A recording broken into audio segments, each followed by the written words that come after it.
Allez, bonjour à tous, bonjour à vous mesdames et messieurs, excellent vendredi. Merci encore de nous retrouver ce matin sur votre antenne avec 10-12 le Zénith, émission qui vous donne l'occasion chaque matin à travers ce talk de pouvoir mieux comprendre en réalité tout ce qui gravite autour du Cameroun, mais surtout aussi sur le continent africain dans une certaine mesure. Et parlant du continent africain, les regards sont arrivés ce matin vers le Mali où on le sait, le 7 juin prochain, Assimi Goïta pourrait bien sûr prêter serment. Quand on le dit, en même temps, la France vient de décider de se retirer de façon militaire du côté du Mali. La question évidente est de savoir à quand le départ de la France, évidemment, du Mali aujourd'hui.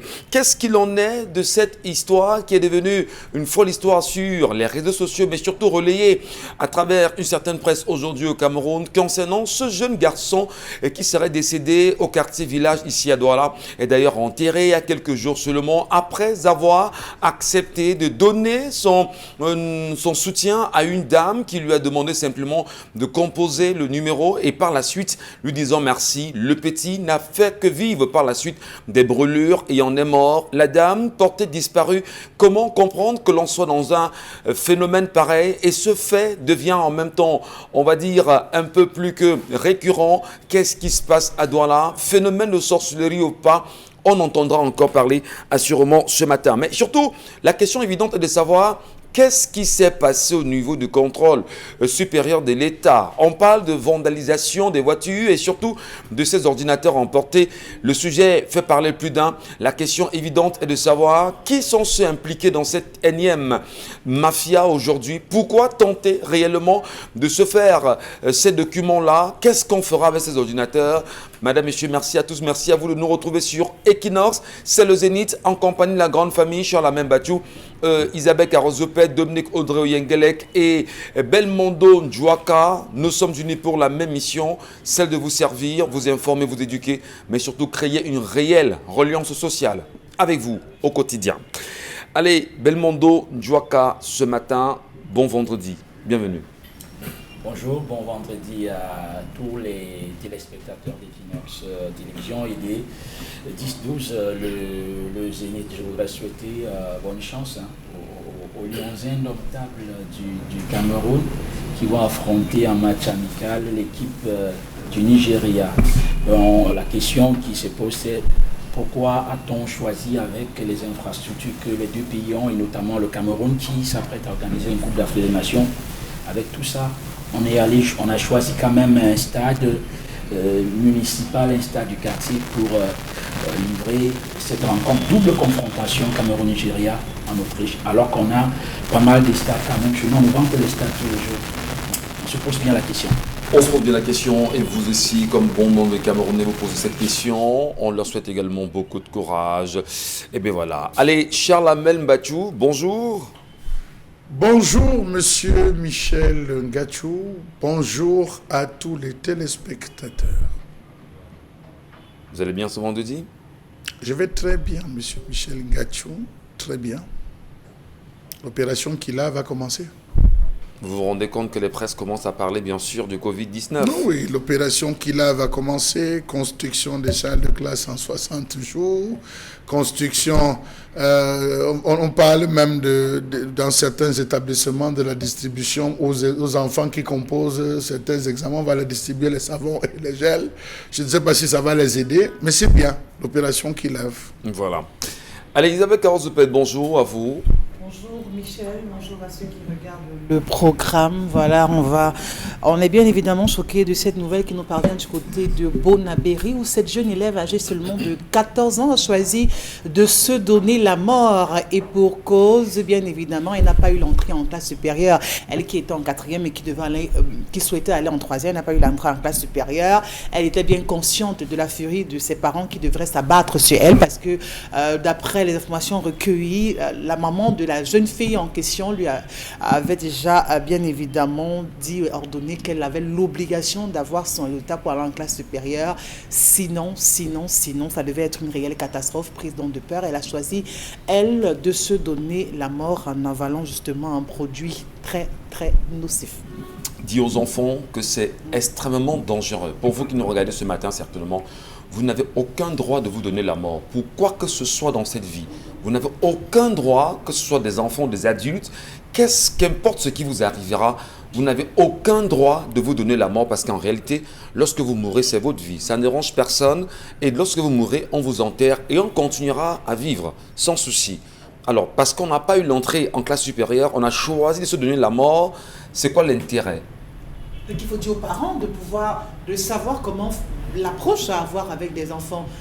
Pas dire, ok d'accord, si tu échoues ton entrée en classe supérieure, si tu échoues le bac, si tu échoues le BEPC, vraiment tu n'auras plus ci, tu n'auras plus ça, tu n'iras plus ici, tu n'iras plus là-bas, ou encore faire tellement de promesses. À un moment donné, ça met en mal l'enfant qui se dit, ok d'accord, si je rends là, ma mère va me tuer. C'est comme ça que les enfants sont en train de parler, ma mère va me tuer, aujourd'hui je n'ai pas passé, ma mère va me tuer. Et c'est comme ça. Elle se dit, ok d'accord, autant mieux me soustraire de cette vie avant que ma mère ne le fasse. Merci beaucoup. Il y a papa qui disait à son temps, va à l'école, si tu veux, tu vas, tu n'y vas pas. C'est ta vie, c'est pas la mienne. Voilà. Dominique Audrey, bonjour, ça va? Bon vendredi. Bonjour, ça allait jusqu'à ce que j'entende l'histoire de cet enfant. Malheureusement, on ne prépare pas nos jeunes frères à l'échec. Aujourd'hui, simplement pour avoir raté un examen, on se donne la mort par rapport à un concours raté ou bien à simplement un échec. Là, on fait une fuite en avant. C'est quelque chose qu'on doit essayer de tuer et dire aux plus jeunes ou bien parfois aux plus vieux, parce que l'âge n'est pas un gage de sagesse, que l'échec est une expérience qui va nous permettre de revenir meilleurs dans le futur. Quand j'ai dit ça, je porte la voix ce matin de certaines personnes dans la ville de Yaoundé qui se plaignent de certaines pharmacies. Ils disent notamment que lorsqu'ils arrivent à la pharmacie et qu'ils achètent un produit, lorsqu'ils demandent aux pharmaciens, s'il vous plaît, comment est-ce qu'on prend le médicament, les pharmaciens de leur répondre, est-ce qu'on ne vous a pas dit ça lorsqu'on vous donnait cette ordonnance? Ou bien allez simplement lire la notice. À côté de ça, il y a des notices qui sont simplement en anglais ou bien en une langue que les gens ne comprennent pas. Donc dans ce cas, on retrouve des gens qui pourraient faire une overdose de médicaments. Donc peut-être il faudrait que ce soit un plus... Ouais. Les pharmaciens soient un peu plus indulgents avec certaines personnes. Voilà, c'est gentil. Merci beaucoup Dominique Audrey. Merci à vous madame, messieurs. Restez sur Equinox Télévision. 10-12, le Zénith se poursuit dans un instant. L'histoire de ce matin et nous restons suspendus à vos lèvres, Dominique Audrey. Oui. Rebonjour aux téléspectateurs. Ce matin, je vous raconte l'histoire d'une jeune femme. On va l'appeler Nadine, disons Nadine. Elle est âgée de 32 ans. Elle a rencontré son âme sœur Carmel, appelons-le comme ça, il y a sensiblement 6 ans, alors qu'elle est au restaurant avec ses 5 meilleures amies, avec ses 5 copines. Elles étaient en train de manger. Bon, je vais vous faire l'économie de l'histoire. Ils ont échangé le contact et tout. Et de fil en aiguille, ils sortaient toujours ensemble. Ils voyageaient avec ses copines, faisaient des tournées, allaient dans des concerts. Donc, la vie, le couple, Carmel était avec ses amis, ses garçons, qui ramenaient. Et Nadine, de son côté, ramenait parfois des filles. Donc, c'était un bon groupe où on était assez soudés et la vie était plutôt belle de ce côté-là. Il y a 3 mois, Carmel a décidé de légaliser Nadine. Il l'a épousée. Donc, après la lune de miel, elle revient à Douala, disons qu'ils vivent à Douala. Elle appelle ses 5 copines pour déballer les cadeaux et tout. Carmel rentre du travail et il trouve ses amis. Il n'a maudit. Elles sont restées et après elles sont rentrées chacune chez elles. Et dès qu'elles sont parties, Carmel lui a dit, bon, disons qu'on va l'appeler Madame Moyengelek. Madame, désormais, je ne voudrais plus voir ces femmes chez moi. Je ne voudrais plus que vous communiquiez avec elles. Je ne voudrais plus que vous sortiez avec elles parce qu'aujourd'hui, vous êtes déjà une femme qui est mariée.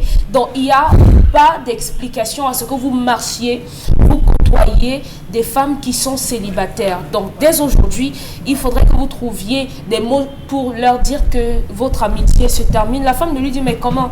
Pourquoi est-ce que tu veux me séparer de ces filles qui font intégralement partie de ma vie?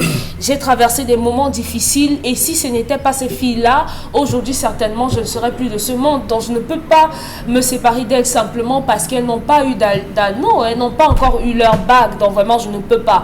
Donc depuis 2 mois à la maison, ça ne va pas du tout. Le mari est cambré sur ses positions. Il lui a dit, madame, je ne veux plus les voir. Elle de son côté, elle est en train de jongler. Ses copines commencent à se poser des questions par Parfois, elles viennent à la maison, elle est obligée de s'enfermer à l'intérieur sans répondre à ses copines qui sont à la porte. Mais elle dit qu'elle est au bord déjà de la crise de nerfs. Elle va craquer si ça continue comme ça. Comment gérer cette situation? Est-ce que lorsqu'on est marié et on est célibataire, l'amitié est incompatible? Merci beaucoup Dominique Audrey. Eh bien, en même temps, nous saluons tout homme ce matin qui serait dans cette situation en demandant comment parvenez-vous justement à le faire. Et les femmes qui nous regardent aussi, certainement elles viennent d'entrer dans le mariage. Comment parvenez-vous à gérer vos ex-copines, du moins vos copines, vos amis d'enfance devenus aujourd'hui, enfin qui sont encore célibataires pour la plupart? Comment les gérez-vous? Est-ce que c'est raisonnable en même temps de s'écarter convenablement, je vais dire complètement, des amitiés d'enfance quand même? Isabelle Carole Zoupet, on a mis du temps ensemble, on a partagé des choses ensemble. Et du jour au lendemain, parce qu'on est marié, monsieur vous dit, ben madame, désormais chez moi, puisque vous êtes madame, vos copines célibataires, je n'en veux plus. Et basta. Vous réagirez comment vous? Non, c'est dur, c'est très dur, c'est un peu cruel de la part du mari de prendre une telle décision aussi carrée, être aussi ferme sur ses positions.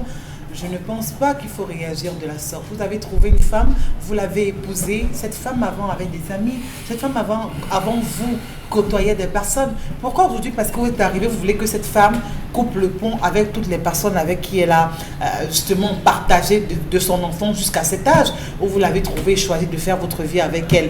Il y a des amitiés que pour rien au monde on ne changerait pas. Il y a des copines avec lesquelles vous avez passé 10 ans, 15 ans, 20 ans ensemble. Vraiment, vous étiez voisines d'abord au quartier, vous êtes devenus amis, camarades de classe et tout. Alors, ça devient compliqué de pouvoir mettre un terme à une telle relation. Elle n'est pas mariée, ça ne s'achète pas dans un marché, une alliance. On peut vouloir se marier, ne pas avoir trouvé peut-être la bonne personne avec laquelle on veut se mettre en couple et on choisit justement de s'abstenir. Donc, le fait que les copines de cette dame ne soient pas mariées et qu'elle le soit, moi je crois que ce n'est pas une raison pour mettre un terme à une relation. Vous savez quand à des relations peut-être. Oui, à leur relation amicale. C'est-à-dire que le monsieur n'est plus d'accord que sa femme traîne avec des femmes célibataires. Ouais. Parce que lui, il estime que sa femme est mariée, elle est passée à autre chose. Mais moi, je ne suis pas d'accord. Et qu'elle risque de l'empoisonner? Et qu'elle risque justement de la désorienter? Au mois de mars du mariage quand même. Moi, je crois qu'il faut avoir une certaine maturité, il faut avoir une certaine ouverture d'esprit et il faut toujours prôner le dialogue. On peut avoir des femmes qui sont mariées mais qui empoisonnent votre couple, qui sont tout le temps en train de vous dire comment tu es en train de racoler 5 000 francs pour aller au marché. Pourtant, mon mari, lui, me rationne 300 000 francs par mois. Ça veut donc dire 10 000 francs par jour. Comment toi, Isabelle Carole, je te retrouve avec 50 000 d'argent de ration? C'est pas normal, il faut dire à ton mari d'ajouter ça. C'est-à-dire, elle commence à vous empoisonner la vie. Comment tes enfants vont à l'école à pied, ils doivent prendre la voiture. Tu as vu comment les miens sont ceci, les miens sont cela et tout. Elle vous empêche, c'est-à-dire qu'elle vous raconte des choses qui ne tiennent pas la route. Et là, vous êtes tenté le soir quand monsieur arrive de lui dire est-ce que tu sais que chez Dominique, voilà comment ça se passe. Par contre, chez moi, ce n'est pas le cas. Moi, je dis, c'est la mentalité qu'on épouse, c'est la mentalité qu'on choisit. En amitié, c'est pas la personne, c'est pas le statut de la personne qui importe lorsqu'on parle d'amitié. C'est pas le fait que la personne soit mariée, soit célibataire qui va justement déterminer le choix si on l'accepte dans sa vie comme ami ou pas. C'est le comportement de la personne en question. Il y a des filles qui sont célibataires, qui marchent avec des femmes mariées, qui justement entretiennent de bonnes relations. C'est-à-dire que personne ne jalouse l'autre, n'envie l'autre, ne se laisse intimider ou encore influencer. Parce que c'est justement la crainte de monsieur. Est-ce que cet homme justement, quand il le dit, Isabelle Carole, oui, est-ce qu'il n'aurait pas aperçu ou constaté dans les allus de ses copines ou bien de ses ex-copines, si vous voulez, des amis d'enfance de madame, je veux dire, il n'aurait pas fait de remarques désobligeantes quand même? Vous êtes venu trouver votre femme avec ses copines. Ouais. Vous n'avez rien dit. Vous êtes resté tranquille. Vous avez papoté avec elle. Vous êtes allé par-ci et tout ce qui va avec. Maintenant que votre femme est mariée, vous pensez qu'elle doit être à l'abri de ce genre de personnes. Moi, je crois que ce n'est pas comme ça qu'on résout certaines situations. Parce que si ces filles, il n'y a rien qu'on devrait reprocher dans leur comportement, alors moi je pense que c'est pas normal que monsieur dise ça. Alors j'ai pas envie de faire l'inverse parce qu'il y en a qui vont tirer sur moi pour dire ok d'accord, tu ne dois pas parler de l'autre, du camp d'en face. Mais moi je serais tentée de vous demander parce que quand est-ce que vous avez la possibilité de dire à votre mari non écoute tu es déjà marié avec moi, dans ton ami tel et tout ça, vraiment il faut arrêter les amitiés et tout. Vraiment, si peut-être c'est pas un coup de poing que vous allez recevoir et tout ce qui va avec, parce qu'il va vous dire combien... Il y a des femmes qui le font quand même. Il y a des femmes qui le font, elles amènent justement leur mari Oui, le conjoint a Oui, ça veut revoir dire les que amitiés. l'homme s'y qu'ils ont au prend mal. quotidien. La femme emmène le mari dans la mesure où elle se rend compte que Carlos avec qui vous traînez ou tel avec qui vous traînez n'a pas de bonnes attitudes. Là, à ce moment, elle peut vous dire, ben, chérie, écoute, fais un peu attention. Et ça avait beaucoup de tact. Mais l'homme qui vous dit, madame, vous êtes mariée, vous n'avez plus le droit de marcher avec des filles célibataires, moi, je crois qu'il n'a rien compris. Très bien. Alors, est-ce qu'on peut dire qu'il y a des amitiés toxiques au mariage, Belmondo Njouaka, aujourd'hui, qui feraient que des hommes devraient se méfier, d'une part, et est-ce qu'on peut également dire que les hommes également peuvent être un peu plus, on va dire, exigeants au point d'éloigner madame des gens avec qui elle peut quand même de temps en temps partager quelques grands moments de sa vie. Comment vous comprenez l'histoire? Moi, je vois ça sur deux angles.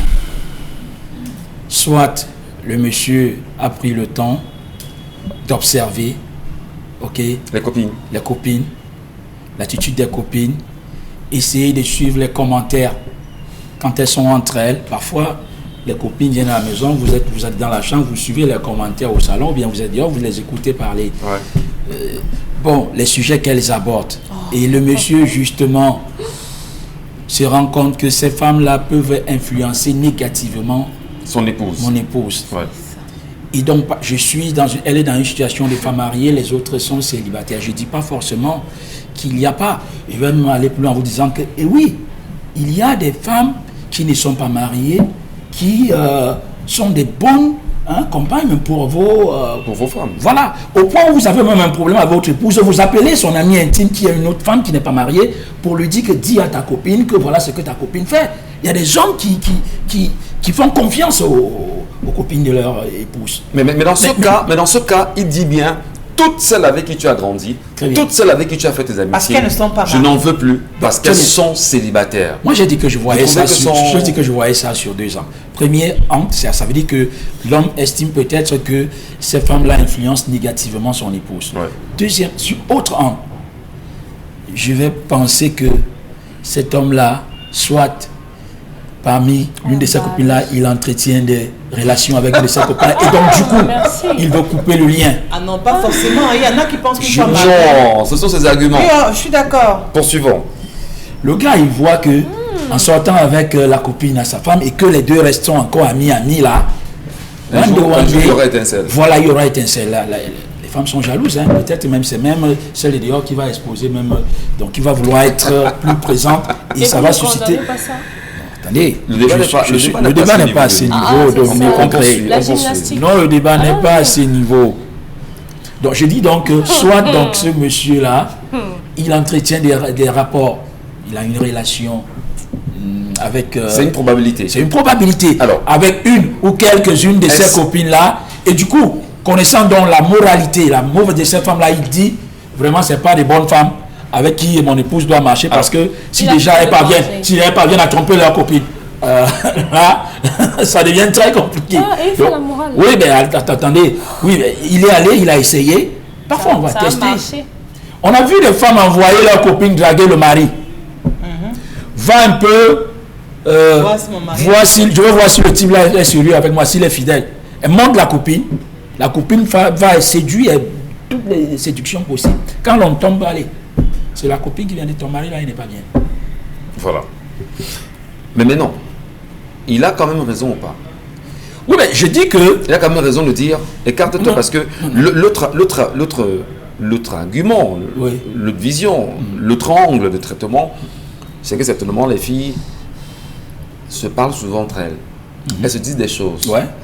Et lui s'est dit, ben, j'ai supporté autant que je peux supporter parce que je la voulais comme épouse.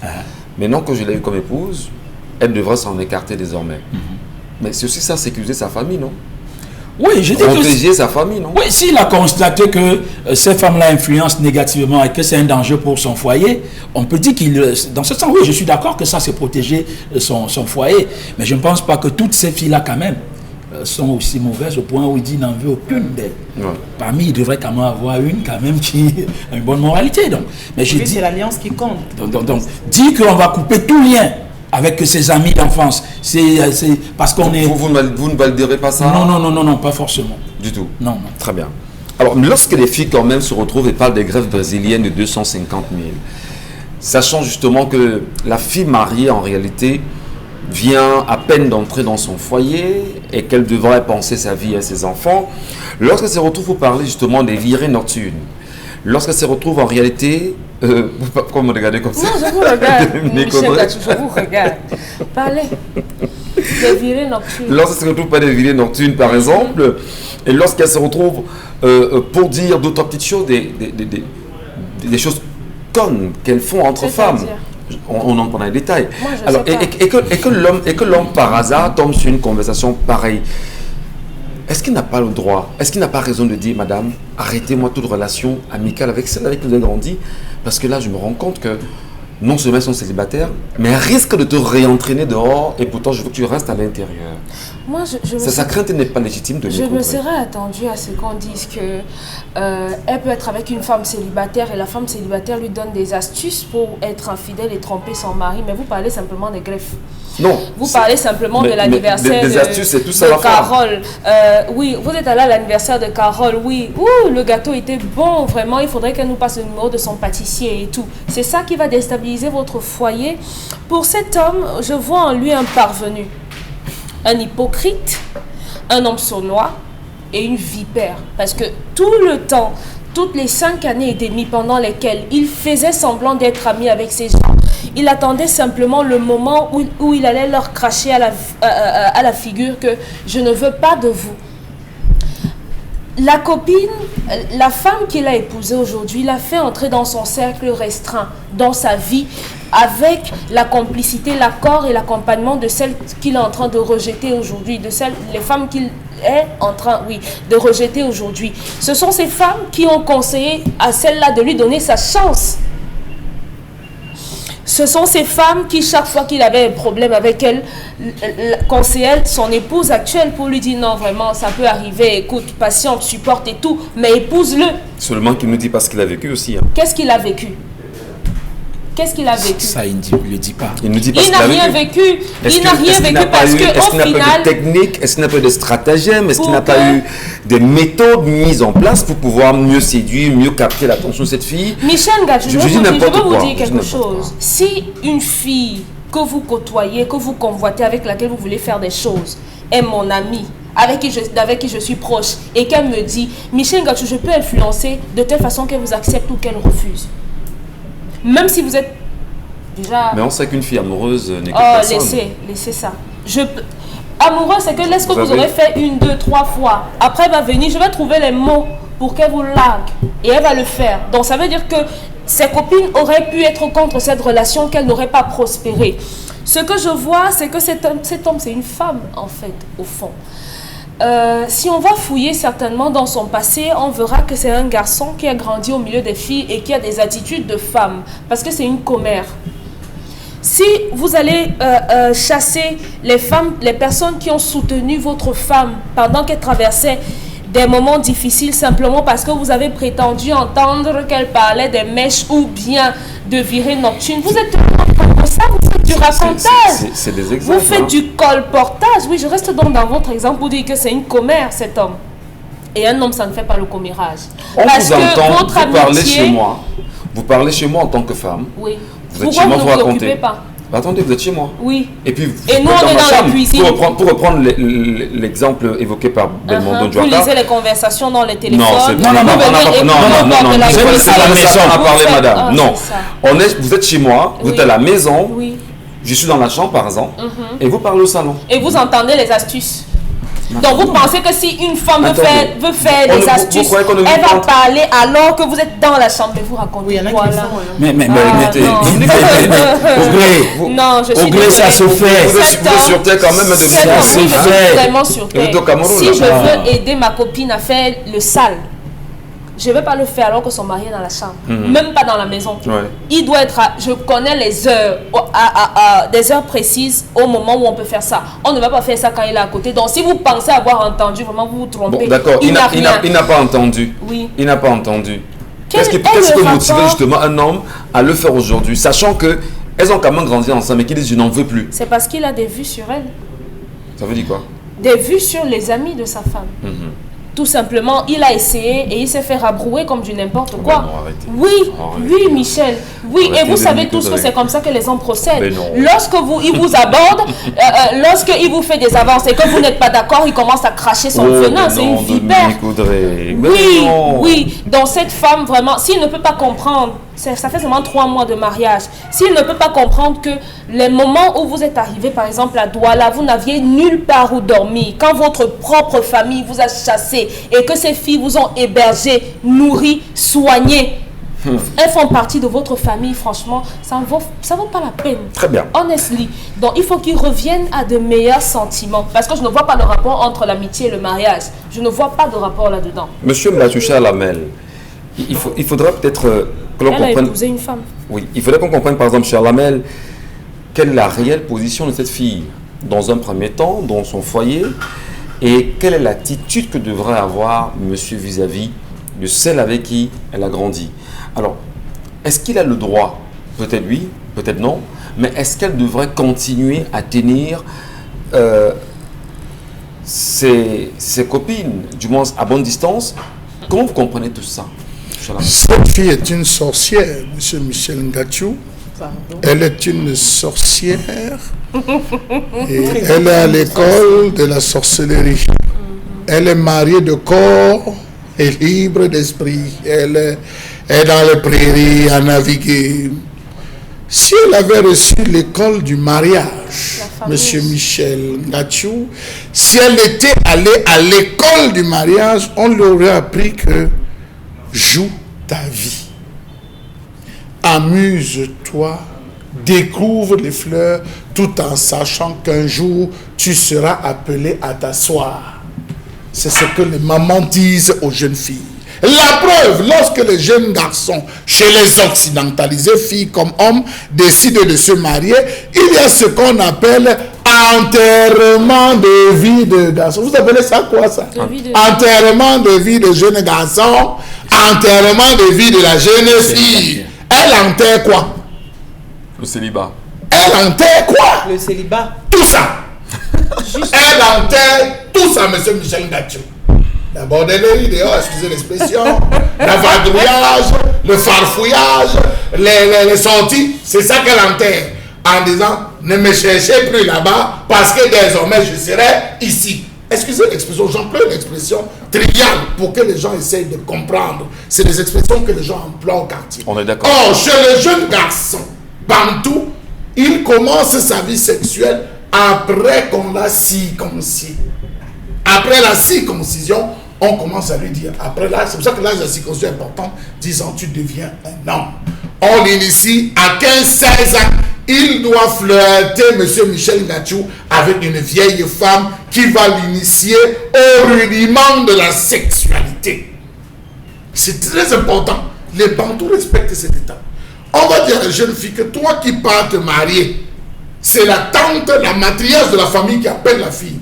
Comme tu vas te marier là, je parle trivialement, excusez-moi. Comme tes fesses bougent là, non, tu vois si tes fesses bougent. Sache que désormais, comme tu es un malade, tu vas poser tes fesses sur le banc. Je parle, les mamans écoutent. Tu vas poser tes fesses sur le banc. Les sorties, c'est interdit. Tu ne sortiras que lorsque ton mari te dira, ok. Pour sortir, tu demanderas la permission de ton mari. Les mamans t'enseignent cela. Tu vas tamiser tes relations.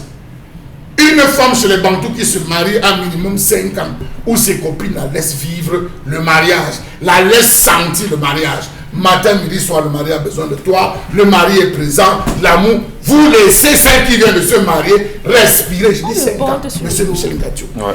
La vestimentation, de par la valise, c'est l'homme qui constitue la valise. Ta vestimentation change. Parce qu'il paye la valise et il t'habille en te donnant les idées de comment il veut te voir dans le mariage. Tu vas commencer à t'organiser. Les mini que tu mettais, tu vas sortir en longue jupe. Les histoires que tu mettais, tu commences à changer. Tu te mets dans une classe parce que tu auras double regard. Le regard de ta mère qui t'a élevé et le regard de ta belle famille. La nutrition, tu vas prendre certains repas. Le temps, tu n'auras plus le temps pour toi, mais tu auras le temps pour ton mari. Donc cet homme a raison. Il a raison. Il a à 1000%, il a raison. Selon les Bantous, Ton téléphone. Alors là, vous avez des femmes qui se marient, en plein mariage, l'ex s'appelle. Quand je viens de voir sur Facebook, tu te maries, est-ce que c'est vrai? Elle dit, je te rappelle. Jamais entendu. Vécu. Vous n'avez pas entendu, moi j'ai vécu. Donc, monsieur Michel Gatou, l'enfant même qui se marie doit nettoyer son propre téléphone. D'avoir que le numéro de sa famille et celle de sa belle famille. On laisse d'abord les amis. Parfois, certains hommes vont jusqu'à dire à la femme, tu changes de numéro de téléphone parce que tes ex vont t'appeler. C'est important. Mais pas vrai, elle peut avoir le numéro des ex en tête, vous faites oui, qu'elle a en tête, c'est pas mauvais, mais pas dans le téléphone. D'accord. Donc il y a le temps d'acclimatation au mariage et chez les Bantous, c'est 5 ans. Quand vous entrez chez un homme, il y a le permis et il y a l'interdit. C'est l'homme qui en fixe parce qu'il a le pouvoir législatif. La femme a le pouvoir exécutif. La famille a le grand pouvoir judiciaire. Ça, il faut le savoir. Les belles-sœurs qui contrôlent, qui guettent, qui observent, c'est le pouvoir judiciaire. L'homme, c'est le pouvoir législatif. Ouais. Madame, on entre chez moi à 15h. Tu entres à 15h01, je fais mon contact, tu vas dormir là où tu étais. C'est l'homme qui dicte les règles, règlement intérieur du domicile. C'est un exemple. Madame, chez moi, Carole, on n'a pas dit madame, chez moi, tu ne me fixes pas dans le regard comme vous me regardez. Vous me fixez dans le regard, ça revient au problème. Non, mais là, c'est le mariage. Non, mais est-ce que c'est dans le mariage? Michel, on épouse un homme comme ça, sans ça. Permettez-moi, je suis en train de vous donner. Je n'ai pas dit que c'est ce que je fais. Je dis, c'est l'homme qui est dicté. C'est le mariage, Isabelle Carole. C'est plus le mariage. Il fixe les règles avec qui? Le règlement intérieur, il fixe ça avec qui? Monsieur Michel, sur quelle base? Madame, on mange chez moi à midi. À midi 2. Je ne mange plus. Moi, je mange. Et je verse tout ça dehors. Moi, je mange. Madame, ne mange plus, je mange. C'est l'homme qui dicte les règles dans son... On le fait ensemble. Non. On le fait ensemble. Il n'y a pas de notre couple. Il n'y a pas de coq dans un bar. Restez dans un village, mariez-vous là-bas. La preuve, c'est vous qui vous plaignez. Permettez que je réponde, c'est vous qui vous plaignez. J'ai du mal à accepter ça. L'homme a donc édicté les règles dans le foyer en disant, tes amis, je ne les veux pas. Vous avez des maisons, des domiciles où... Vous avez la raison. Vous avez des domiciles où l'homme ne se balade à l'intérieur qu'en mini-culotte. Ouais. Il y a des domiciles où l'homme, il aime rester à la maison en mini-culotte. Permettez-moi. Chacun a son style. C'est les règles de l'homme. Ici, je ne veux pas tes amis. Et monsieur Michel Gachou, vous avez donc des filles qui, lorsqu'elles voient que leur copine est mariée, c'est à 2 heures qu'elle envoie que maman, est-ce que tu sais que j'ai envie là, ma cocolle? On est avec, attends. Je sors, elle sort de la chambre. Elle va, tu dis que la coffre comment? Son esprit est dehors. Merci beaucoup. L'homme là où il a utilisé la bonne matière, tu ne vois plus tes amis. Non, vraiment. Non, vraiment. 30 secondes, 30 secondes avant. C'est cruel ce genre de propos, c'est dur à digérer. Vraiment, se marier n'est pas... C'est pas comme si on devait vous ôter ou encore vous épargner, vous soustraire ou encore vous couper de tout. Quand même, le règlement intérieur dans un couple se fait de commun accord. D'où sortir que c'est monsieur qui va fixer les règles et vous devez simplement obéir à cela. Merci. Non, on le fait de commun accord. Maintenant, en ce qui concerne les copines, on peut juger ensemble si telle ou telle autre personne peut être avec moi ou pas. Pas question de dire que ok, d'accord, il y aura... Merci à vous. Merci à vous. Michel, merci à vous. Nous poursuivons l'émission. Ce n'est plus le mariage. Le débat est terminé. Ce n'est plus le mariage dans ce cas. Jean-Ramel, Isabelle Carole. Ce n'est plus le mariage dans ce cas. On poursuit l'émission, je vous en prie. La Colette tout de suite. Madame, monsieur.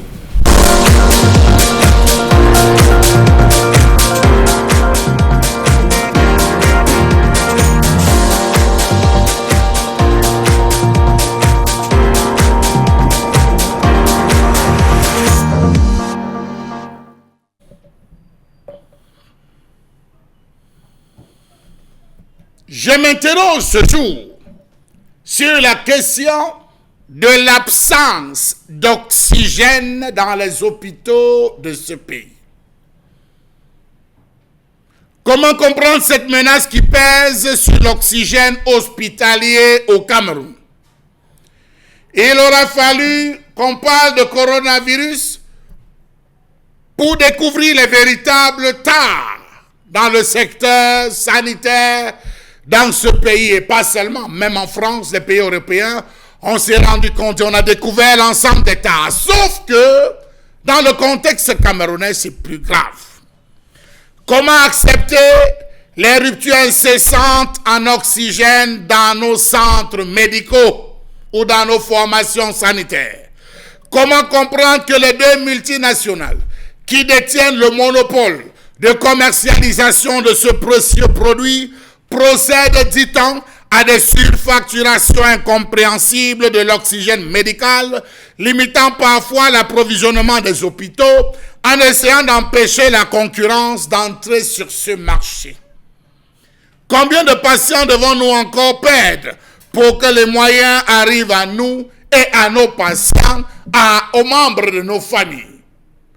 Le nombre d'enfants qui décèdent du fait de l'absence d'oxygène est grand et grave dans les hôpitaux.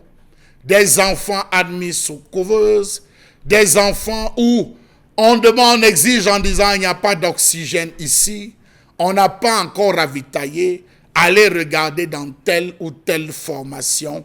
Beaucoup d'enfants décèdent à cause de cette affaire d'oxygène. Ce manque d'oxygène, je vous assure, qui est en train de faire cas dans le cas du Cameroun et dont personne ne s'en soucie. Comment comprendre qu'une étude menée au centre hospitalier universitaire et à l'hôpital gynéco-obstétrique et pédiatrique de Yaoundé a révélé que sur près de 150 000 enfants qui naissent chaque année, 26% de ceux qui naissent prématurément décèdent à cause d'oxygène. Au Cameroun, près de 90 000 nouveau-nés naissent tous les ans avec un poids inférieur à 2500 grammes et avant le terme théorique de 37 semaines. Parmi eux, près de 10 000 décèdent pour des causes évitables, dont le manque criard de couveuses, l'absence d'énergie électrique et d'oxygène. C'est grave dans ce pays.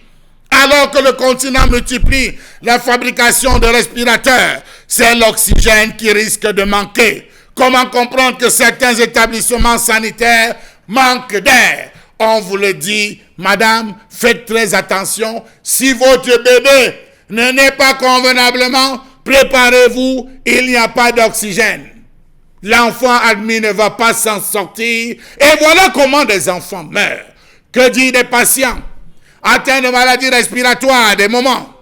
Si le sifflement s'arrête, dit-on dans les hôpitaux, les malades savent qu'ils vont mourir. Si le bruit s'arrête, c'est que l'oxygène ne sort plus de la bouteille.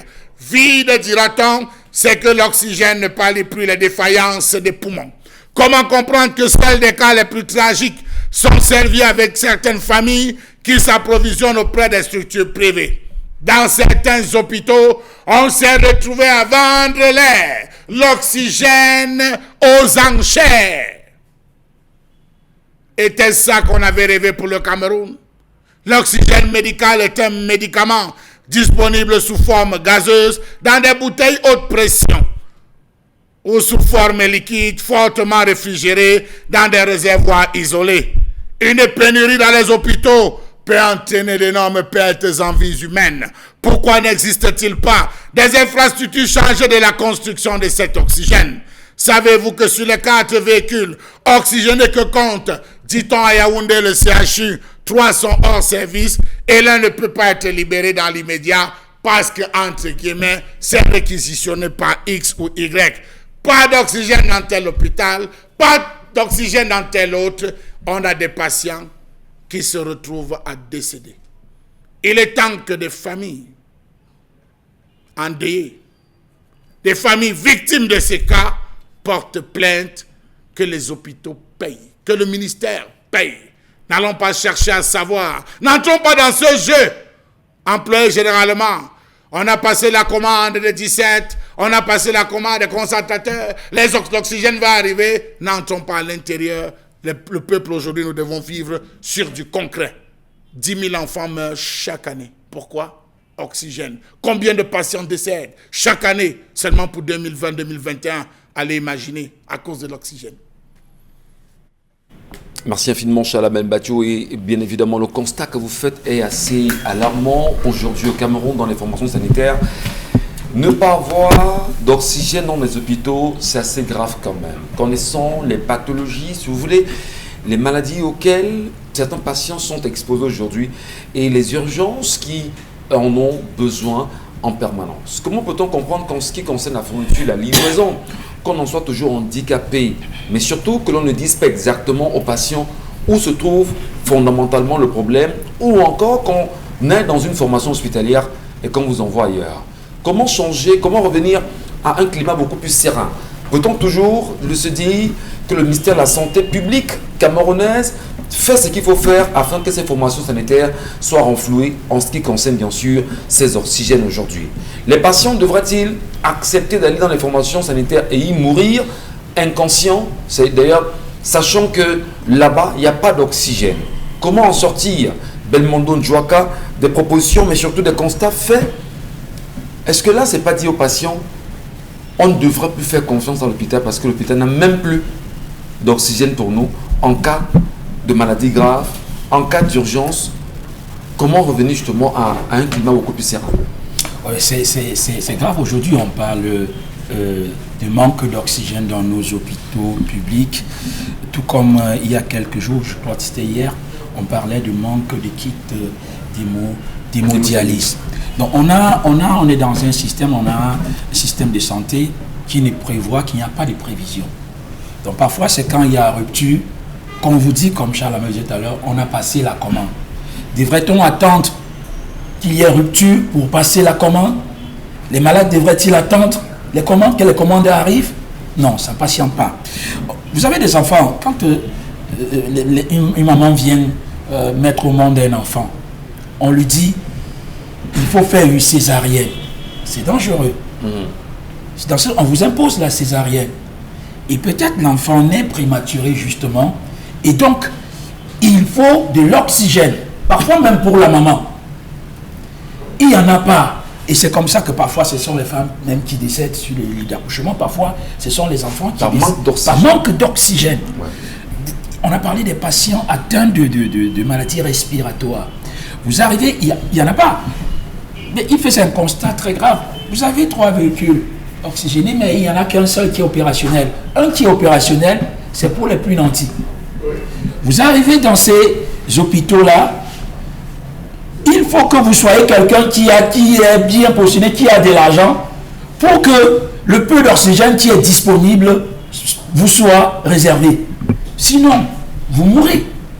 On vous dit carrément qu'il n'y en a pas. Le conseil là, on vous dit qu'il n'y en a pas. Vous faites comment? C'est très grave ce qui se passe. Non seulement c'est grave, mais est-ce qu'on m'a dit justement que certainement dans cette formation sanitaire, les cadres, si on va le dire ainsi, les directeurs, etc., appellent très souvent justement à ce qu'ils puissent avoir des prévisions. Mais qu'est-ce qui peut expliquer qu'on arrive au niveau de la pénurie quand même au Cameroun aujourd'hui? Est-ce que ce n'est pas dire que ceux-là qui sont supposés faire ces livraisons ne respectent pas les commandes, ou encore le boom démographique que le Cameroun connaît aujourd'hui? Les formations sanitaires sont incapables véritablement de gérer des cas d'urgence vu, je vais dire, le chiffre élevé de malades dans les formations sanitaires aujourd'hui. Oui, on a profité peut-être du Covid pour dire que les 2 grandes multinationales qui justement surfacturent ces oxygènes-là, parce que le monde entier en a besoin, dans tous les pays, même les pays les plus nantis en ont besoin. Mais avant cela, on avait déjà ce problème-là. Posez-vous la question, pourquoi vous allez dans les hôpitaux publics, vous ne trouvez pas d'oxygène, mais on vous oriente vers une structure privée où il y a de l'oxygène.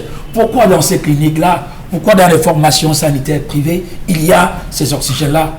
Et comment il faut? Et pourquoi pas dans le service public? Et pourquoi pas dans le service public? C'est là le problème. Donc, moi je dis que on se moque des Camerounais. Les gens vivent comme si ce n'était pas leur pays, tout pour eux et rien pour les autres. Dominique Audrey, c'est quand même un sujet assez choquant, parce qu'aujourd'hui on sait qu'il y a eu des personnes qui sont décédées dans des formations sanitaires et qui continuent de décéder d'ailleurs par manque d'oxygène, simplement l'oxygène. Alors, on a des entreprises, des multinationales qui sont investies dans la production de cet oxygène et les mettent à disposition justement du pays aujourd'hui. Lorsque le Cameroun voit quand même sa population grandir, on parle de près de 40 millions si on s'en tient justement aux chiffres qui ont été évoqués sous l'ère Aïdio en 2020, on serait exactement à 40 millions aujourd'hui. Non seulement on a des problèmes avec les formations sanitaires, mais on a un problème aussi d'oxygène, de matériel, et la population ne fait que s'accroître et les malades sont permanents. Comment est-ce qu'on peut faire justement pour arriver à une solution qui soit viable et intelligente pour chacun. Que le Cameroun s'y mette également dans la production de cet oxygène, c'est une solution? Que le ministère de la Recherche accompagne Arthur Zan. Arthur Zan a mis sur pied l'année dernière, pendant la période de Covid, puisqu'il y avait un besoin criard d'oxygène, il a mis sur pied la machine Oxynet qui produit de l'oxygène médical à partir de l'air ambiant, ça traite et tout. Ça fonctionne à l'électricité, mais également au soleil. Comme pour dire que comme on n'est jamais sûr avec notre fourniture électrique, au moins avec le soleil, on pourrait recharger les machines et s'assurer d'avoir 95% d'oxygène à donner aux différents malades. Quand on sait qu'aujourd'hui, avoir de l'oxygène, c'est 10 000 par heure, selon l'endroit où vous vous trouvez. Le souvenir que je garde de cette histoire d'oxygène, c'est désagréable, Michel, parce que j'ai vu, par exemple, faire sortir d'une chambre une malade qui était en besoin d'oxygène, mais on l'a placée au couloir. Là, il y avait de l'oxygène à l'époque, simplement parce que les gardes malades n'étaient pas là. On a placé la personne dehors, puisqu'il n'y avait pas d'argent, mais la personne aurait pu mourir. Il fallait simplement lui donner de l'oxygène. Et à l'époque, c'était dans la ville de Yaoundé. C'est du vécu, c'était ma grand-mère. Donc, on l'a placé comme ça parce qu'il n'y avait personne, on n'était pas là pour payer. Donc, à côté du fait qu'on garde cet oxygène pour des personnes qui sont proches de nous ou bien qui sont à même de pouvoir payer, en plus de cela, on ne le donne même pas lorsque le besoin est là. Lorsqu'un malade arrive à un point où il a besoin d'oxygène, c'est que s'il n'en a pas, il va automatiquement mourir. Pourquoi il n'y a pas de célérité au moment d'administrer les soins et confisquer les malades comme on fait chez nous pour que les factures soient payées? C'est bizarre parce que l'OMS en 2020, l'année dernière, a donné 183 concentrateurs d'oxygène encore au Cameroun pour justement gérer ces problèmes d'oxygène-là, qu'on devait repartir dans les 10 régions. Qu'en est-il devenu? Ça fait à peine un an qu'on se retrouve encore à se plaindre d'un problème d'oxygène dans des formations sanitaires. Et certainement, on va nous dire qu'avec la maladie à coronavirus, les machines, tellement elles ont travaillé encore et encore, elles sont tombées en panne. Je ne sais pas trop l'excuse bidon qu'on va nous donner, mais déjà, ce qu'on sait, c'est qu'au Cameroun, on a un concitoyen qui a pu mettre sur pied une machine.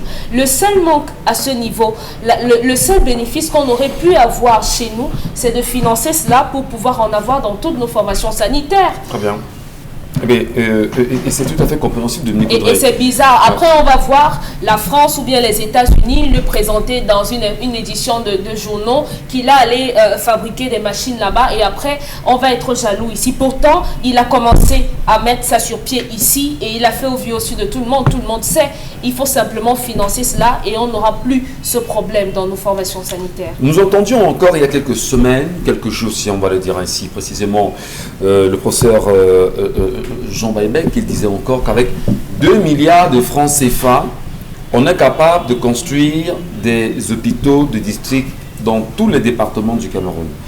Avec 2 milliards de francs CFA, est-ce qu'on ne peut pas, pour un pays comme le Cameroun, je dis n'importe quoi, s'investir, Isabelle Carole, dans la production justement de l'oxygène?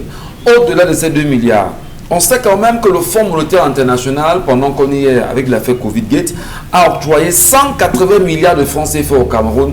Est-ce qu'au moins, la période concernant la Covid-19, puisque nous y sommes encore, le Cameroun n'aurait pas pu se dire, au lieu de prendre cet argent et de le distribuer par ministère et entre ministres et consorts, il serait judicieux au moins de renflouer le plateau technique, notamment l'oxygène, parce que les malades de Covid-19, si on s'en tient aux images présentées et les malades qui disaient en avoir besoin, au moins ça devait les aider et on ne serait pas dans une pénurie aujourd'hui. Isabelle Carozo. Je crois que là c'est une solution même plutôt lointaine pour moi. C'est-à-dire que s'il faut parler de ces fonds pour la gestion des fonds Covid-19, peut-être prendre pour gérer ce genre de situation. Je crois que c'est même une solution lointaine. On l'a dit et on ne cesse de le dire, on ne cesse de se plaindre, on ne cesse de parler de la réduction du train de vie de l'État, Michel Ngachou. Si on parvient à réduire le train de vie de l'État, franchement, dans ce pays, personne ne souffrira. Du moins, plus jamais. Parce que si on se permet de le réduire, on pourra vraiment, si on le souhaite, si on est déterminé, améliorer les conditions de vie des populations et par conséquent améliorer le plateau technique dans nos hôpitaux.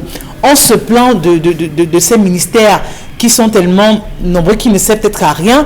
On se plaint de ce gouvernement qui soit obèse. On se plaint justement de ce train de vie que ces personnes continuent justement à mener, et ça choque, ça révolte. On se plaint de leur parking, on se plaint de leur niveau de vie, on se plaint justement de tout ce qui va avec justement avec leurs fonctions. Le plateau technique dans les hôpitaux, c'est extrêmement important, surtout pour cette population, parce que eux, ils ont le privilège de se soigner ailleurs, et je le dis toujours, s'ils se soignaient ici, les choses ne seraient peut-être pas les mêmes. Est-ce qu'aujourd'hui, le Camerounais lambda...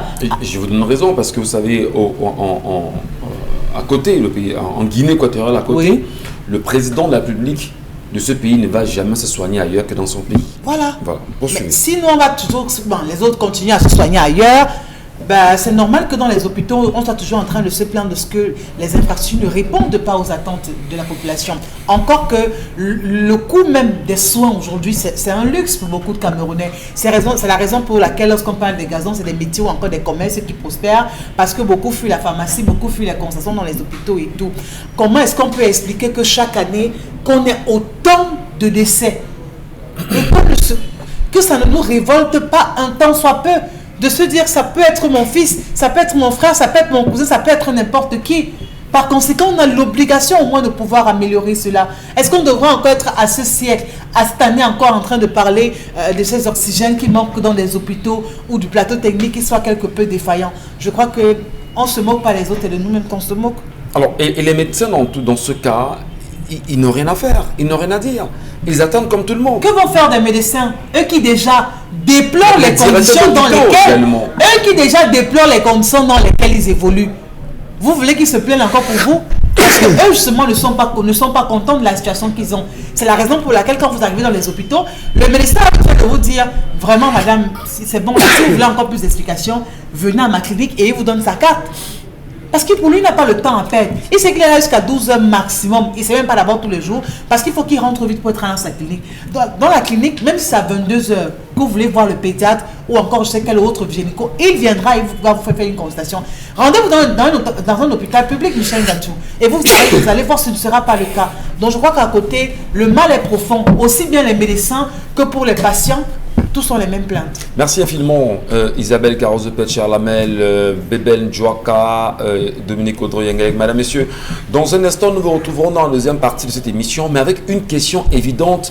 Effectivement, on parle encore de Medellín médical. Est-ce qu'il y aura une presse aujourd'hui qui a choisi de blanchir des pontes du régime? Des noms sortent. Finalement, qui est-ce qui était exactement derrière cette entreprise Medellín médical? Un nom sort et fait justement parler les uns les autres. Restez sur Equinox.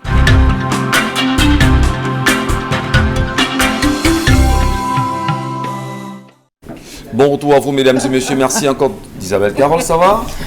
Qu'est-ce qui vous amuse? Vous voulez que je le dise? Oui, dites-nous. Vous voulez que je le dise? Dites-nous. C'est vous qui allez vous plaindre, hein, parce que non, pas de problème. Voilà. Heureusement que Dominique est là et qui voilà, me demande de faire pédale. Si vous voulez passer un week-end en faisant la une sur la table, c'est vendredi. On aime la gentillesse. Voilà. Ils sont fous, ces gens. Des gentillesses excessives. Excessives sur ce plateau. C'est bien. Pas besoin de c'est mauvais d'être gentil. Non, non. Ça a les yeux en fait. Vraiment, on est très content de notre présentateur. C'est vendredi. Oh là là, c'est vendredi, ça t'arrive pas très souvent. Ah ben, moi je ne comprends pas, en tout cas. Nous, on te comprend. En tout cas, nous restons sur Equinox, madame, messieurs. Le Zénith se poursuit également. Et n'oubliez pas, tout à l'heure, nous serons avec non seulement des annonceurs, des partenaires. Et au-delà, nous parlions effectivement du manquement existant aujourd'hui dans les formations sanitaires de l'oxygène. Mais il faut quand même mentionner, selon ce rapport mentionné ici par Charlamel Bachoko, 26% d'enfants qui naissent sur les 150 000 au Cameroun chaque année décèdent par manque justement d'oxygène. Mais lorsqu'on a un chiffre pareil, est-ce que ce n'est pas suffisant pour réveiller l'État du Cameroun, réveiller le gouvernement, réveiller en même temps le ministère de la Santé publique sur ces questions? Comment en venir à ne plus permettre à ces enfants d'en mourir? Charlamel Bachoko, c'est quand même 26% sur le nombre, sur le chiffre d'enfants qui naissent chaque année, qui décèdent par manque d'oxygène dans nos formations sanitaires. Comment réveiller le gouvernement, comment réveiller le ministère, comment réveiller, on va dire, les entreprises en charge justement de ces questions aujourd'hui au Cameroun pour en sortir? Monsieur Michel Ngathou, je vous dirais, il faudrait revoir le régime du haut en bas. Mais on peut aussi revoir les protocoles. On vous a parlé des deux géants qui gèrent ce secteur, qui procèdent depuis à une surfacturation. Mais bien avant ça, on avait ces soucis. Le Cameroun a plusieurs, M. Michel Ngathou, des formations sanitaires. Nous avons les premières catégories, CHU, hôpital généraux Yaoundé, hôpital généraux Douala, hôpital gynéco-obstétrique pédiatrique de Douala, hôpital gynéco-obstétrique Yaoundé, les hôpitaux de deuxième catégorie, troisième catégorie, les hôpitaux régionaux. On a ceux de quatrième catégorie, les districts, ceux de cinquième catégorie, les CMA, centres médicaux d'arrondissement, ceux de sixième catégorie, les centres de santé intégrés. Je crois que cet échelonnement, cette catégorisation était bonne, M. Michel Ngathou. Mais comment vous m'expliquez, vous, que vous arrivez dans un centre où vous êtes susceptible de trouver à profusion de l'oxygène, on vous dit que l'oxygène vient en manquer, que vous avez 10 000 enfants qui décèdent. Vous vous rendez compte que, et là j'accuse, quand vous m'entendez accuser les barons de ce régime, pourquoi chaque discours de fin d'année, M. Michel Ngathou, lorsque le chef de l'État prend la parole, il doit nous faire état des taux de natalité, il doit faire état des taux de mortalité, il doit aborder la question de la santé, il doit aborder la question, M. Michel Ngathou, du recensement général de la population, il doit aborder la question sur les sujets concernant le développement, mais on doit être renseigné, mais savoir que vous avez, en termes de décès, la mortalité chez les femmes enceintes qui veulent donner la vie, que vous avez 10 000 enfants qui décèdent, mais ça veut dire qu'on est en train de reculer, M. Michel Ngathou. Ouais. Ça veut dire qu'on recule énormément et que la santé n'a pas avancé. Vous avez des femmes qui arrivent à l'hôpital pour accoucher, après se retrouvent où elle n'a pas déclaré, elle n'a pas fait toutes ces visites, elle a un problème respiratoire. Mais il faut absolument la réanimer. À ce que vous dites, on a eu des femmes, d'ailleurs dans des formations sanitaires, lorsque vous venez accompagner votre femme pour un accouchement ou même pour des visites, on vous dit, monsieur, commencez à préparer non seulement la laide de l'enfant, mais préparez également les obsèques de votre femme. C'est ce qu'on vous dit dans certaines formations sanitaires. C'est-à-dire qu'on sait que vraiment c'est compliqué. On risquerait d'accoucher dans des conditions compliquées. S'il y a un manque d'oxygène, effectivement, préparer justement ces obsèques. Vous avez eu, M. Michel Ngathou, la fille du professeur Conchou qui est décédée. Elle est décédée par quoi? On l'a amenée dans toutes les formations. Elle arrive, on dit non, il n'y en a pas ici. Elle va, on dit non, il n'y en a pas ici, on va ailleurs. C'est à cours de route qu'elle décède. À cause de l'air, de l'oxygène, M. Michel Ngathou. C'est lamentable qu'on arrive à ce niveau après être allé dans une formation dite de première catégorie. Non, mais c'est clair. Les hôpitaux de référence dont servent à quoi? Je pense que la politique des soins au Cameroun, M. Michel Ngathou, devrait être systématiquement revue. C'est des barons de ce régime, vous entendez, la création de telles structures, santé universelle, couverture santé universelle. Tout ça, c'est du pipeau. Tout ça, c'est du pipeau, M. Michel Ngathou. Vous arrivez, on a connu ces cas à l'hôpital La Quintini, où c'était l'enfant d'un baron de ce régime qui a choqué. On amène l'enfant, on dit, il n'y en a pas. C'est fini. On a passé la commande, ce n'est pas arrivé. Il est rentré dans une colère. Je dis dans cette ville, il est rentré dans une colère. Poser la question, c'est comment appeler le gouverneur. Et il sortait de Limbé, où ils sont allés prendre. En rentrant, il y a eu un choc, l'enfant se soucie.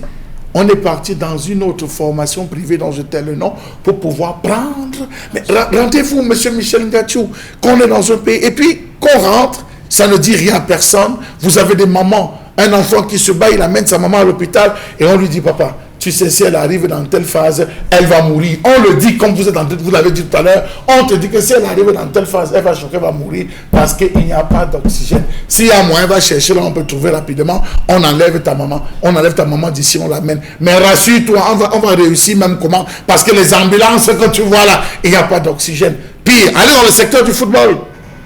Allez dans le secteur du football, vous avez des joueurs qui choquent parfois au stade, il faut réellement avoir besoin d'oxygène, M. Michel Ngathou.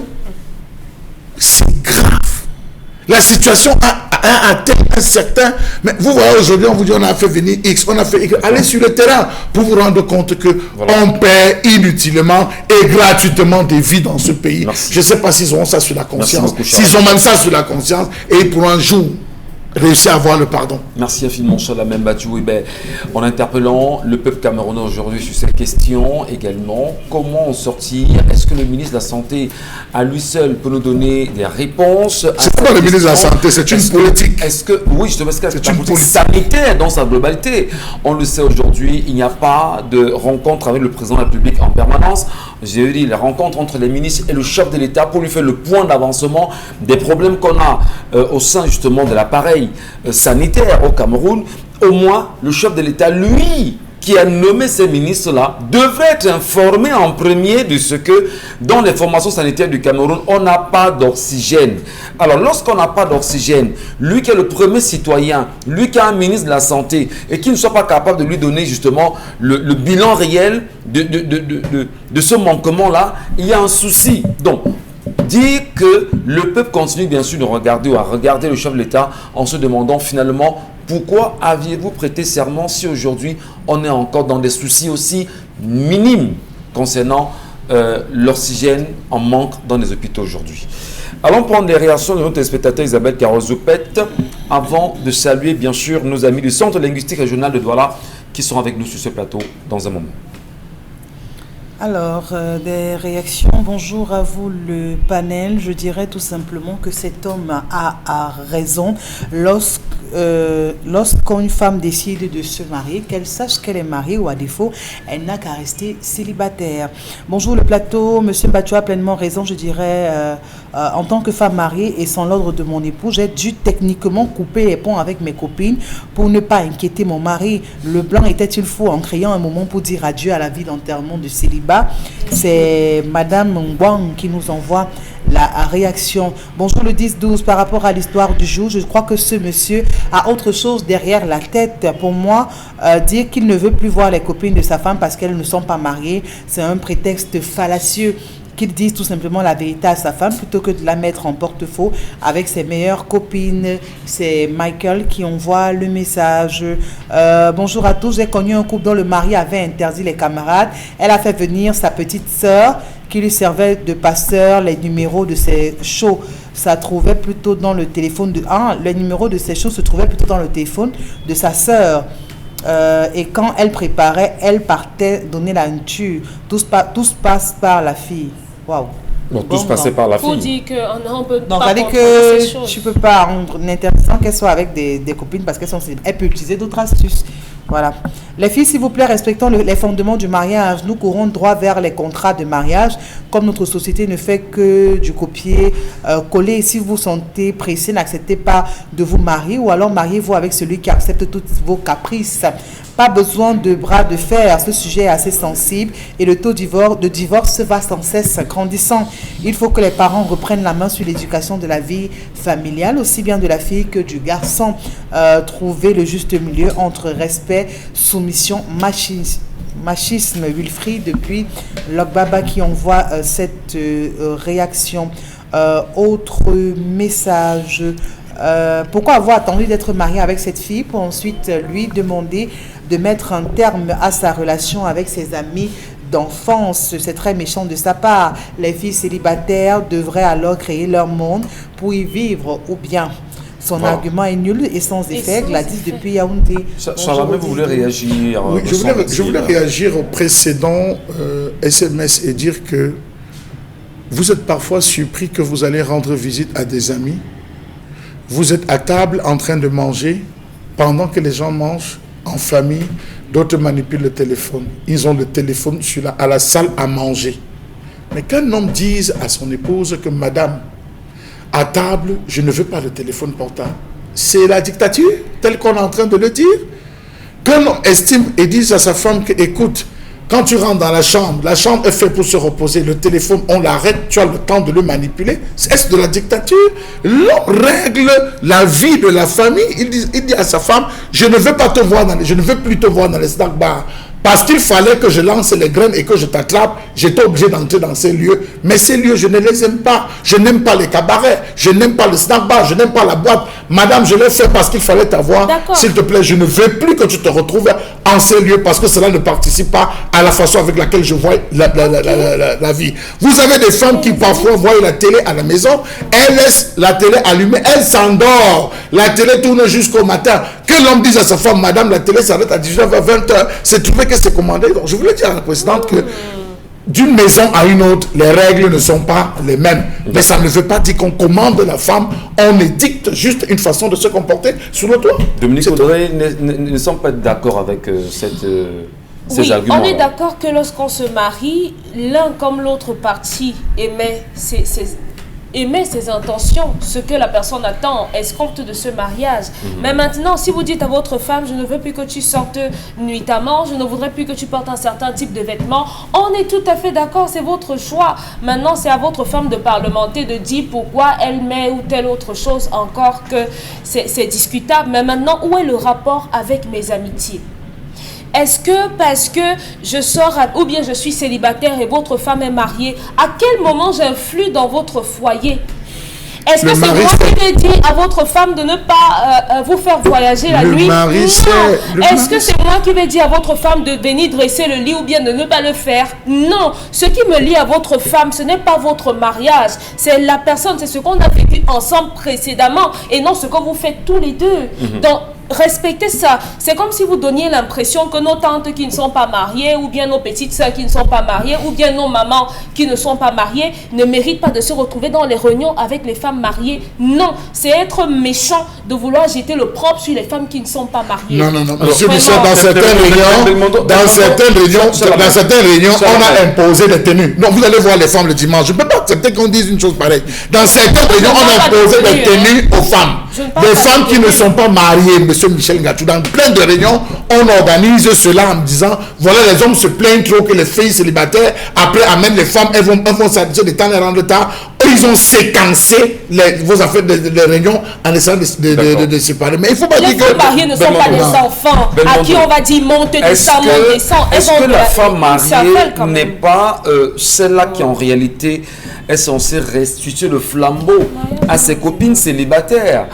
Le rapprochement, venir rencontrer la femme mariée parce qu'on est célibataire, est-ce qu'on ne vient pas apprendre à ses côtés? Est-ce qu'on ne vient pas lui dire, bah, écoute, ça se passe comment? Parce que je suis en train de me préparer moi aussi à y entrer, ça fait 2 ans que tu y es, dis-moi, est-ce que le mariage c'est bon? Est-ce qu'on devrait seulement voir les amitiés sous le prisme d'une influence péjorative pour le couple aujourd'hui? Non, moi je dis tout à l'heure, parlant de l'histoire de cette dame-là, j'ai dit que le monsieur certainement a dû constater que c'était pas ce qui se passait, que c'était plutôt une influence négative sur son couple. Mais je pense quand même que, je me dis quand même, Michel, vous pensez que une copine à votre épouse vient à la maison, vous suivez leurs commentaires, vous voyez comment elle se comporte, vous voyez plutôt qu'elle vient prendre les conseils, comme tu es en train de dire tout à l'heure. Vous pensez que ce monsieur aura quoi à reprocher à cette copine-là? Non, du tout. Donc je continue à dire, il peut y avoir des influences positives. Une copine peut apporter du bien. Elle peut venir en prendre aussi des conseils à votre épouse parce que justement, elle aspire aussi au mariage comme tout le monde. D'ailleurs, généralement, quand on va au cérémonie de mariage, quand c'est la femme, quand elle prend le bouquet, on demande aux filles célibataires, elles sont derrière et puis on lance. Celles qui aspirent au mariage, ok? Ouais. Mais les jeunes filles qui ne sont pas mariées peuvent bien s'approcher de celles qui ont une expérience dans le mariage pour apprendre. Voilà. Ça, c'est possible aussi. Alors, on va prendre nos téléspectateurs sur Equinox TV, Dominique Audrey. Ils sont très nombreux. Qu'est-ce qui se passe, Dominique? Non, c'est que je suis décontenancée. Mais non, bah écoutez, on est en télévision. Est-ce qu'on va se rapprocher de quelqu'un? Non, je mets les organes. Non, c'est pas important. Je mets les organes. Retirez les organes, parce que vous faites comme si Isabelle est mariée. Si je vais voir Isabelle, c'est pour qu'elle me dise comment elle porte la robe le soir quand son mari rentre. Ce n'est pas ce qu'il a dit. Je peux aller voir Isabelle parce que Isabelle sait quels sont les projets que j'ai pour ma vie. Maintenant, on travaille sur mes projets, je lui donne des conseils. Vous êtes chez vous avec votre mari. Vous êtes chez vous avec votre mari. Oui. Et vous avez, comme Chalamel l'a si bien dit tout à l'heure, le vêtement, c'est lui qui achète cette valise-là et vous donne les vêtements. Relativement. Votre copine, non, oui, relativement si Voilà. vous voulez. Votre copine vient vous rendre visite à la maison avec une mini ou avec, je sais pas, un vêtement ou pratiquement... C'est son qu'elle style vestimentaire. Chaque fois qu'elle vient comme ça. Lorsqu'à chaque fois qu'elle vient à la maison, Oui. elle a les cuisses pratiquement à l'air nu. Voilà. Et vous savez, je reprends peut-être l'expression, il y a des faiblesses. Je ne dis pas, je ne sais pas ce que j'ai dit. Il y a des faiblesses. Non, employez le thème de l'église, la chair est faible. La chair est faible. Employez le thème de l'église, la chair est faible. Vous êtes chez vous avec votre mari, votre copine, chaque fois vient. Et qu'elles viennent comme ça tout le temps. J'ai connu. Mais à un moment donné, votre comme mari ça, vous dit, ben non, moi je veux pas de cette copine-là, parce que si elle vient chez moi tout le temps habillée comme ça, moi je vais me réveiller, moi j'aurai des tentations. C'est bien. Et bien, quand vous le dites, Mais là, tu seras à l'épreuve et on verra si tu as réussi ou Non, pas. ah, c'est l'épreuve, hein, Après, oui. même les enfants, s'il y a des enfants, s'il y Ah, a c'est des l'épreuve grands aujourd'hui. fils, C'est l'épreuve. Ah bon. Ah, mais monsieur à l'épreuve. Ah. On veut savoir si Monsieur la Michel réussite ou pas. Gacho, Monsieur Michel Gacho, c'est simple. Moi, ma stratégie pour les chasser, c'est simple. Je prends le numéro de la copine, je l'appelle à tout moment. On sort, on va danser. Et c'est la femme qui va dire à sa copine, Ne viens plus chez moi. Comme C'est sa stratégie. c'est quand même C'est-à-dire que vous vous rapprochez plus de la copine. La femme va péter les plombs Ouais. parce qu'elle va se rendre compte que tu voulais dire que non, ce week-end vient manger, elle vient manger. Après, tu dis que bon, comme tu es fatigué, même enceinte, là, repose-toi, on fait un tour, on va acheter le soya. Tu lui fais croire que tu gardes toutes ses copines. Toutes ces Elle copines, va renvoyer, elle va les chasser. Donc, C'est c'est simple. C'est moi qui suis C'est des mariée, stratégies. non elle ma copine. va renvoyer toutes ses copines. La mariée, c'est moi Ouais. et pas ma copine. Ouais. J'ai connu ma copine, elle est déjantée. Elle Oui, aime avoir il y a les pas de couleurs problème. jaunes sur les cheveux. Elle aime Nous avoir aurons les les mêmes couleurs problèmes. blanches. Mais pourquoi c'est moi qui Elle va qui s'habiller lui n'importe dire- comment en venant chez vous, Dominique Audrey. Ouais. Elle s'habille comme elle veut, n'importe comment, devant votre mari. Vous serez C'est un tranquille. nouveau mari. Ah bon? Donc, si ma copine ne porte pas, il ne regarde pas ça dehors. Non, mais attends. Monsieur Michel Gacho, vous savez, on dit souvent que le chien est resté là, c'est venu le trouver. Amenez. Voilà, allez, on prend quelques messages de téléspectateurs Oui, rapidement. je vous en Sandrine prie. Tuendem nous dit il y a des hommes très limités ici dehors. Les mariés la dites-nous, on trouve le mariage où? J'ai perdu mon amie comme ça parce qu'elle s'est mariée et son mari a interdit toute relation avec les filles célibataires. On a Léada, l'amitié se mérite, elle ne s'achète pas. Alors c'est pas facile que l'homme ou la femme abandonne ses amis ainsi. Nous savons que le diable est partout, on doit se méfier car il est près de nous. Mémé Bio nous dit les mariés ne marchent pas avec les célibataires et c'est comme demain elle dira mon mari a couché et m'a trompé avec ma copine. Qu'elle choisisse entre son mari et ses copines. Le monsieur sait pourquoi il le dit et il n'a pas besoin de dire pourquoi cette décision. Aussi, il y a des stratégies pour rompre une relation et si elle rompt pas, elle prend des le message est- Il y a des stratégies. Oui, mais oui, quand il y a même, des mais stratégies. celle proposée par Charles Lamel, ça me semble être assez intéressante. Quoi hein. ça? laquelle? C'est-à-dire que Après vous allez le faire appelez- un appelez- patient ouais, Ouais, alors. vous chaque appelez fois. ses copines à chaque fois, Oui. vous passez du temps C'est ensemble. pas la solution, c'est pas la solution. Alors, je des vais rentrer tard parce que Prissy m'a appelé, on va passer un peu de temps, je rentre tard. Il y a Tu vas des appeler amitiés qui Prissy. sont vraies. La Donc, il y a vraie pas de copine, problème. la vraie copine ne crée pas un clivage entre l'homme et sa femme. Qu'est-ce qu'elle fait en cas de problème? Elle fait asseoir les deux. Celle qui arrive, et vous savez que quand on est avec vous, on écoute tout, non? Vous m'avez nous confier, non? Que celle-là, elle aime les hommes. Jusqu'à, on écoute, non? Quand on laisse, parce qu'on joue les moumous, jusqu'à ce qu'on a obtenu le mariage. Après, on dit que, mais ça, tu dis que celle-là, je ne veux plus l'avoir chez moi. Ça devient un problème. C'est vous qui nous donnez comment on appelle ça, le Et couteau. on ménage ce genre, ces C'est vous. relations-là, on les ménage. Le Allez. mari à sa place, les copines en leur place. Tout à fait. Allez, Parce qu'il faut avoir d'autres messages.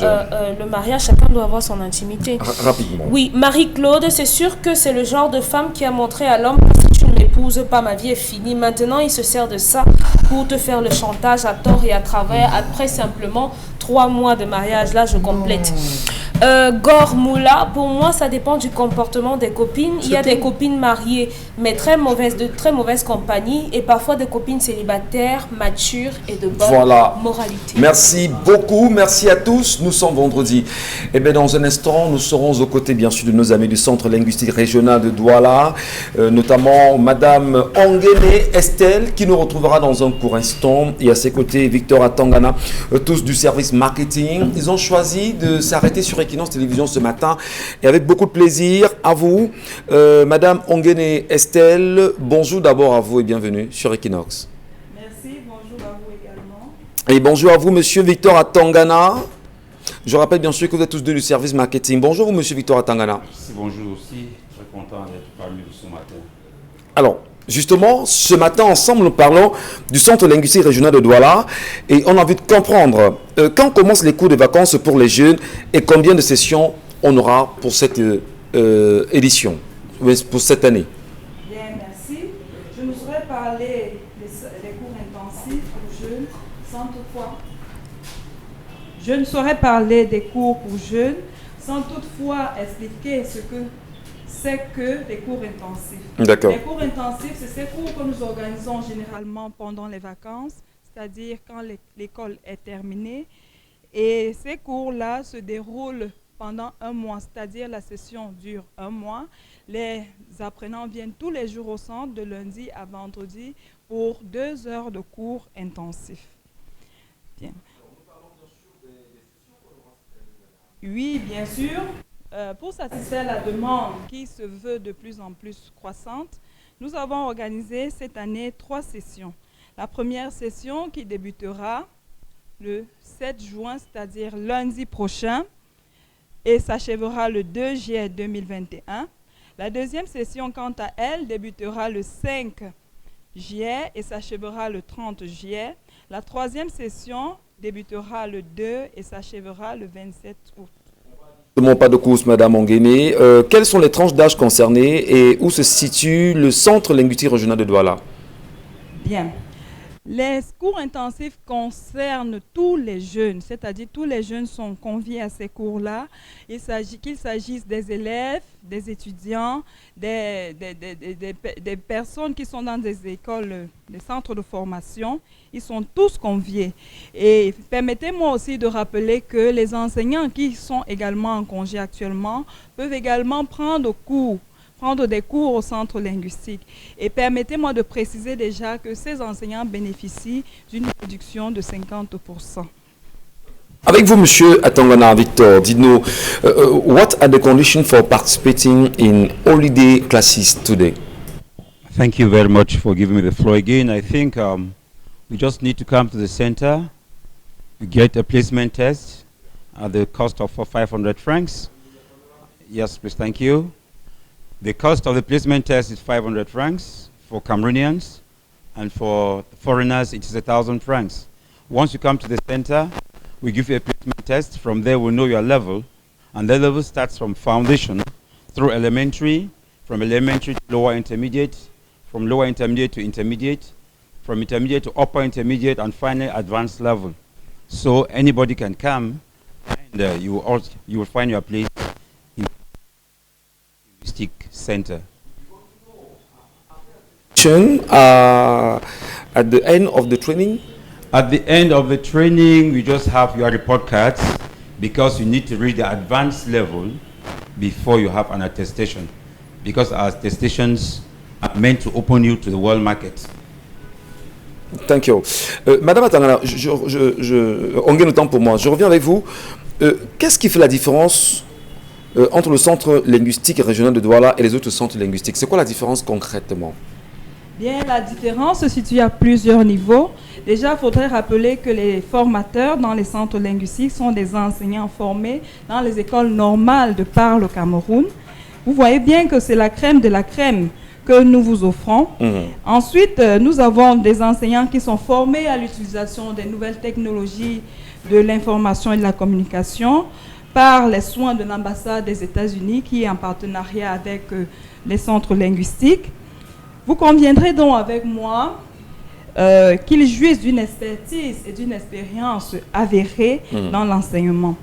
De plus, les centres vous offrent une reconnaissance internationale.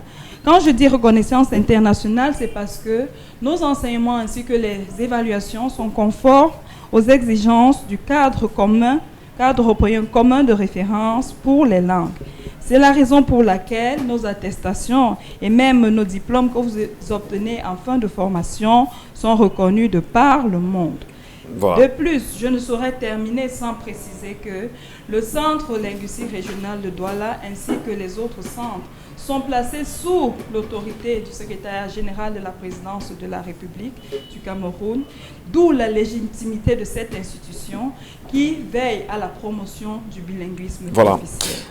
Monsieur Victor Atangana, what are the other offer of the Douala Regional Linguistic Center? You have another offer? Yes, I think apart from the normal English language classes that we give to Cameroonians and other citizens, even foreigners, we train them for international exams and, of course, national exams. So we have exams like TOEIC, TOEFL, we have IELTS, and then apart from that, we offer special courses to those concerned depending on their demands. For example, right now we're offering some classes to the aviation service. So there's aviation English, which we make sure that we give you just what you need. If you want to be just a traveler, we will make a program that will meet your needs. We also want to see business people are also welcome, because if you want just business English, we will also give you business English.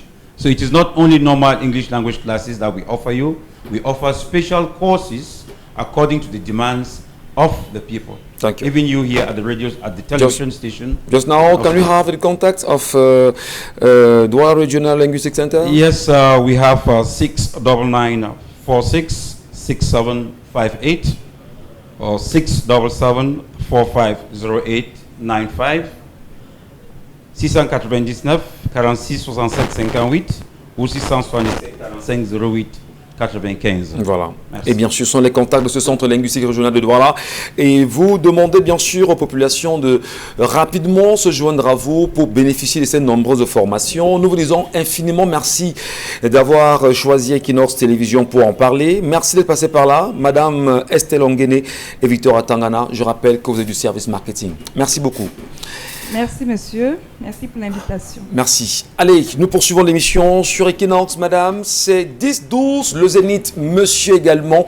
Mais avant de rentrer dans la revue des réseaux sociaux, on veut bien savoir, le phénomène des microbes est de retour à Douala. Hier encore, au quartier Brazzaville, si vous voulez Dakar, les microbes ont fait une nouvelle apparition. Et la question évidente était de savoir comment en début du mois de mai dernier, le gouverneur de la région du littoral avait fait savoir aux uns aux autres que ceci était bien sûr, que les Camerounais, les Doualais pouvaient vaquer simplement à leur occupation sans s'inquiéter. En une semaine, pratiquement, les microbes ont refait des apparitions sporadiques de part et d'autre dans la ville de Douala aujourd'hui.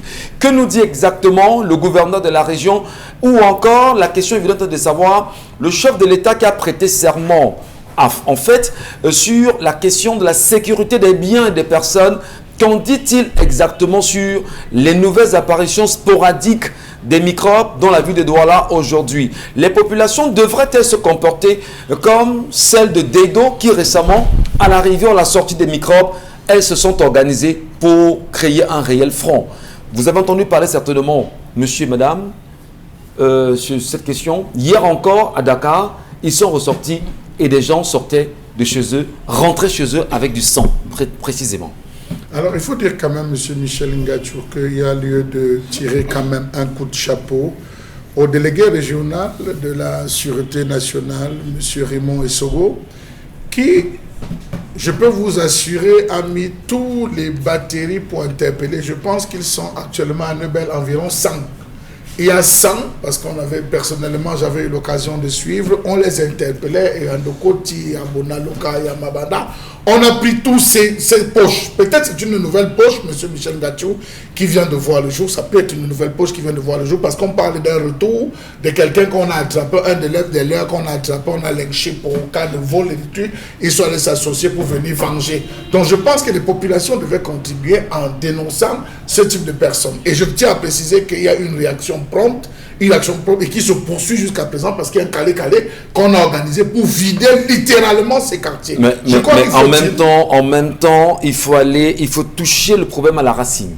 Il faut toucher le problème à la racine. Même si on veut faire un travail aujourd'hui. Oui, il y a quelques jours, vous avez vu, ils sont rentrés en action pour démanteler tous les gangs des malfaiteurs qui font les fausses boissons, qui font... Je crois que ces quartiers sont la cible et aujourd'hui cette réaction est assez importante. Il faudrait qu'on demande aux autorités d'être beaucoup plus regardants, que ces niches disparaissent. Mais il y a un autre facteur, disons-le, monsieur Michel Ngati. Poursuivez-vous chuter? Oui, je termine par là. C'est vrai que vous avez parlé, ça m'a échappé. Bon, d'accord. Voilà, en tout cas, il est bourré de plein d'idées, Charlemagne. Allez, la revue des réseaux sociaux, Isabelle Carozopet. Revue des réseaux sociaux, nous y sommes, mais bien évidemment, c'est pour parler. Bourré d'intelligence, voilà, j'en viens. C'était le mot qu'il fallait associer. Nous vous écoutons, madame. On peut y aller, on peut continuer. Donc, quand je dis bourré, en réalité, on pourrait avoir l'impression qu'il est sourd, que non. Que non. Il a beaucoup d'intelligence et voilà, on le lui reconnaît de toutes les façons. Merci. Voilà. Merci. Poursuivons, Isabelle. Alors, revue des réseaux sociaux, cette fois c'est la bonne, on parle donc de ces 20 Camerounaises, voilà, qui ont donc co-signé un document relayé bien évidemment sur les réseaux sociaux en direction du Fonds monétaire international, de l'Organisation des Nations Unies. Alors, ce qu'il faut bel et bien retenir donc de ce que ces 20 leaders qui viennent donc du secteur privé, de la société civile, de l'arène politique, ont donc évidemment choisi de se réunir pour écrire aux institutions internationales. Elle demande précisément au Conseil de sécurité de l'ONU que l'institution prenne des mesures essentielles pour mettre fin à la crise. Et au Fonds monétaire international, ce que ces femmes leaders camerounaises demandent, c'est qu'aucun fonds ne soit déboursé tant que les fonds Covid-19 n'ont pas été comptabilisés et que le gouvernement n'ait pas pris des mesures pour une gestion responsable. Voilà ce qu'elles ont donc tenu à faire savoir justement au FMI et à l'ONU à travers donc ce document qu'elles ont ensemble évidemment pu signer. On espère que ça pourra trouver un écho favorable ou pas. C'est toute la question. Lorsque les femmes s'y mettent déjà quand même, Belmondo, Njouaka, c'est la bienvenue que les femmes commencent à s'intéresser quand même à cette question Covid-Gate. On parle bien sûr d'Alice Com, Henriette Koué, Bergeline Domo, Honorable Thomas Ndamjoya, Rebecca Enanchon, Monique Kouachou, Esther Omam, Sylvine Dormo, Cyril Beauchamp, Elisabeth Okoa, Bernadette Manga, Salomé Boyogino, Caroline Mbi, Mélanie Ka, Judith Nwana, Rose Ndengue, Marie-Louise Eteki, Alice Sadio et Marcine Ngombe, surtout Kawala. Elles sont là. Lorsqu'elles s'y mettent déjà, on a le sentiment que les femmes peuvent faire inverser la vapeur. Oui, moi je salue cette initiative des femmes. Peut-être, voilà ce qu'on demande. Aujourd'hui, vous voyez, c'est les femmes qui s'élèvent pour dire que, attention, on a laissé passer le scandale de la CAN, mais on ne va pas laisser encore passer le scandale du Covid. Donc, il faudrait que les gens nous disent comment ils ont pu gérer cet argent.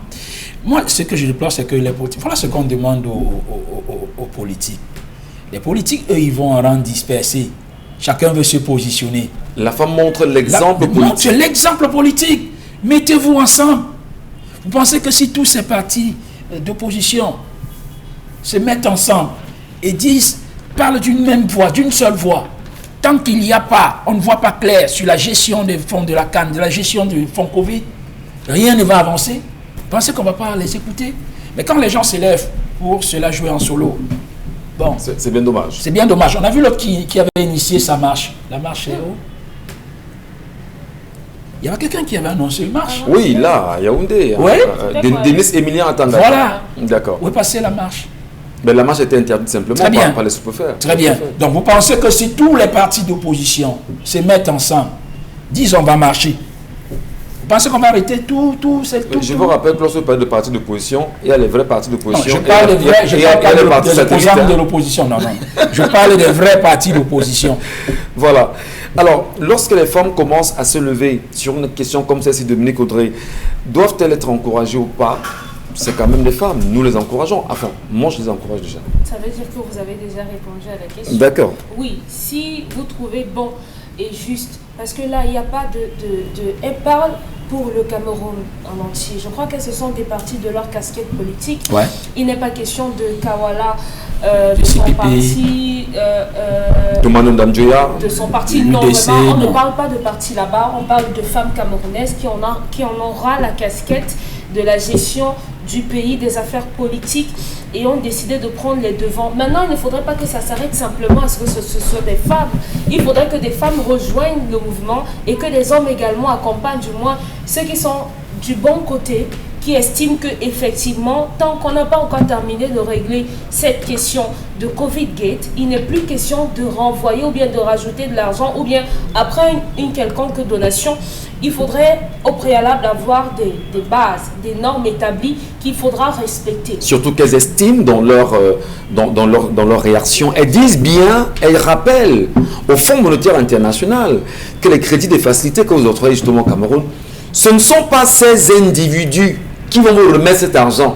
C'est le peuple camerounais. Nos enfants. C'est nos enfants sur des générations qui se doivent de restituer ces dettes. Donc, nous ne voulons plus, nous en tant que peuple, que vous donnez à nouveau de l'argent au Cameroun si on n'a pas des termes clairs là-dessus. Tout à fait. Donc, le combat est noble. Il était temps que ça arrive à plusieurs reprises. Ici, on a demandé où sont les femmes, où sont les femmes, où sont les femmes. Et bien, voilà les femmes. Et maintenant, on attend de voir la suite. On adore. Voilà, Charles Lamel, les femmes à ce niveau. je le disais encore aussi hier, l'artiste Corneille chantait « Le bon Dieu est une femme ». Le bon Dieu, en même temps, commence à parler dans la femme. Est-ce que les femmes du Cameroun, aujourd'hui, à travers le mouvement de ces 20 femmes qui se sont positionnées, demandant qu'il y ait plus de clarté sur l'affaire Covid-Gate, et faisant une injonction par ailleurs au FMI en disant on ne veut plus que vous donniez l'argent au Cameroun tant qu'on ne voit pas clair sur ces affaires, tout en leur rappelant que l'argent que vous donnez, ce sont nos enfants sur les générations qui vont payer. Toutes les femmes du Cameroun peuvent être jointes dans cette initiative. Monsieur Michel Ngatou, pour être sincère et honnête avec vous, je vous prendrai le cas de Zinga, Anne Zinga, de la reine du Ndongo et du Matamba en Angola, qui s'était levée et avait demandé à toutes les femmes de son royaume de s'armer chacune d'un instrument de cuisine pour affronter, je dis bien affronter, les colonisateurs et ceux qui arrivaient. Voici un mouvement de femmes qui se met en place. Depuis qu'on écrit dans les institutions comme le MSC a écrit, les leaders ont écrit Abo Congo, Abo Mbala, ce n'est que ce qu'il fait depuis qu'il est sorti de prison, ce n'est que le travail qu'il fait avec ses consortiums. Il y a M. Michel, je souhaiterais que ces 20 femmes appellent les femmes, chacune sortait avec une cuillère, une fourchette, une spatule, un couvercle de marmite. Allons dans les tribunaux, allons nous asseoir, allons suivre ces affaires, particulièrement M. Michel Ngatou, allons nous parler de l'unité, rencontrer M. Michel Ngatou, écrire à des institutions, c'est bien, je ne dis pas le contraire, mais lorsque la femme se lève, vous avez vu, concernant les élèves de Kumba, ce qui s'était passé, on n'avait pas réveillé les femmes, on ne les avait pas piquées, elles se sont levées spontanément et elles ont écumé tous les axes routiers pour dire, mais bon Dieu, qu'est-ce qu'on est en train de faire? Il y avait eu raison, vous vous rendez compte qu'aujourd'hui, dans les rues de Bamenda, elles sont sorties, chacune avait l'arbre de paix. Je pense que quand ça ne va pas, parce que l'homme, il faut que les femmes se lèvent.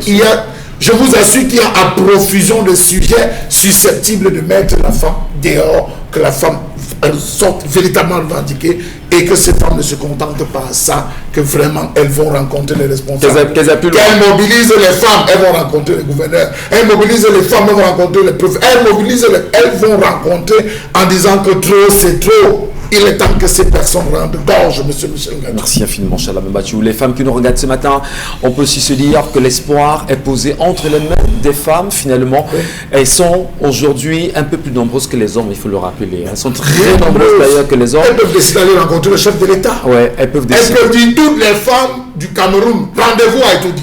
On va rencontrer le chef de l'État. Il doit nous parler aujourd'hui. Il doit nous parler, les femmes. Voilà. On va dire ce qu'on va dire. Souvenez-vous qu'il y en a comme ça qui ont voulu rencontrer Blaise Compaoré, mais sans sortir des spatules, simplement avec des spatules en les tapant. Compaoré fuit le pays, hein. Donc ça peut être compliqué. La femme, lorsqu'elle se lève, tout se recule. Ouais. Lorsque la femme prend le commandement des choses, prend le devant des choses, elles peuvent décider, mais elles savent quelle porte frapper pour que les choses changent. Merci beaucoup, Charlamel. Isabelle Carole Zoupet, la toile nous parle.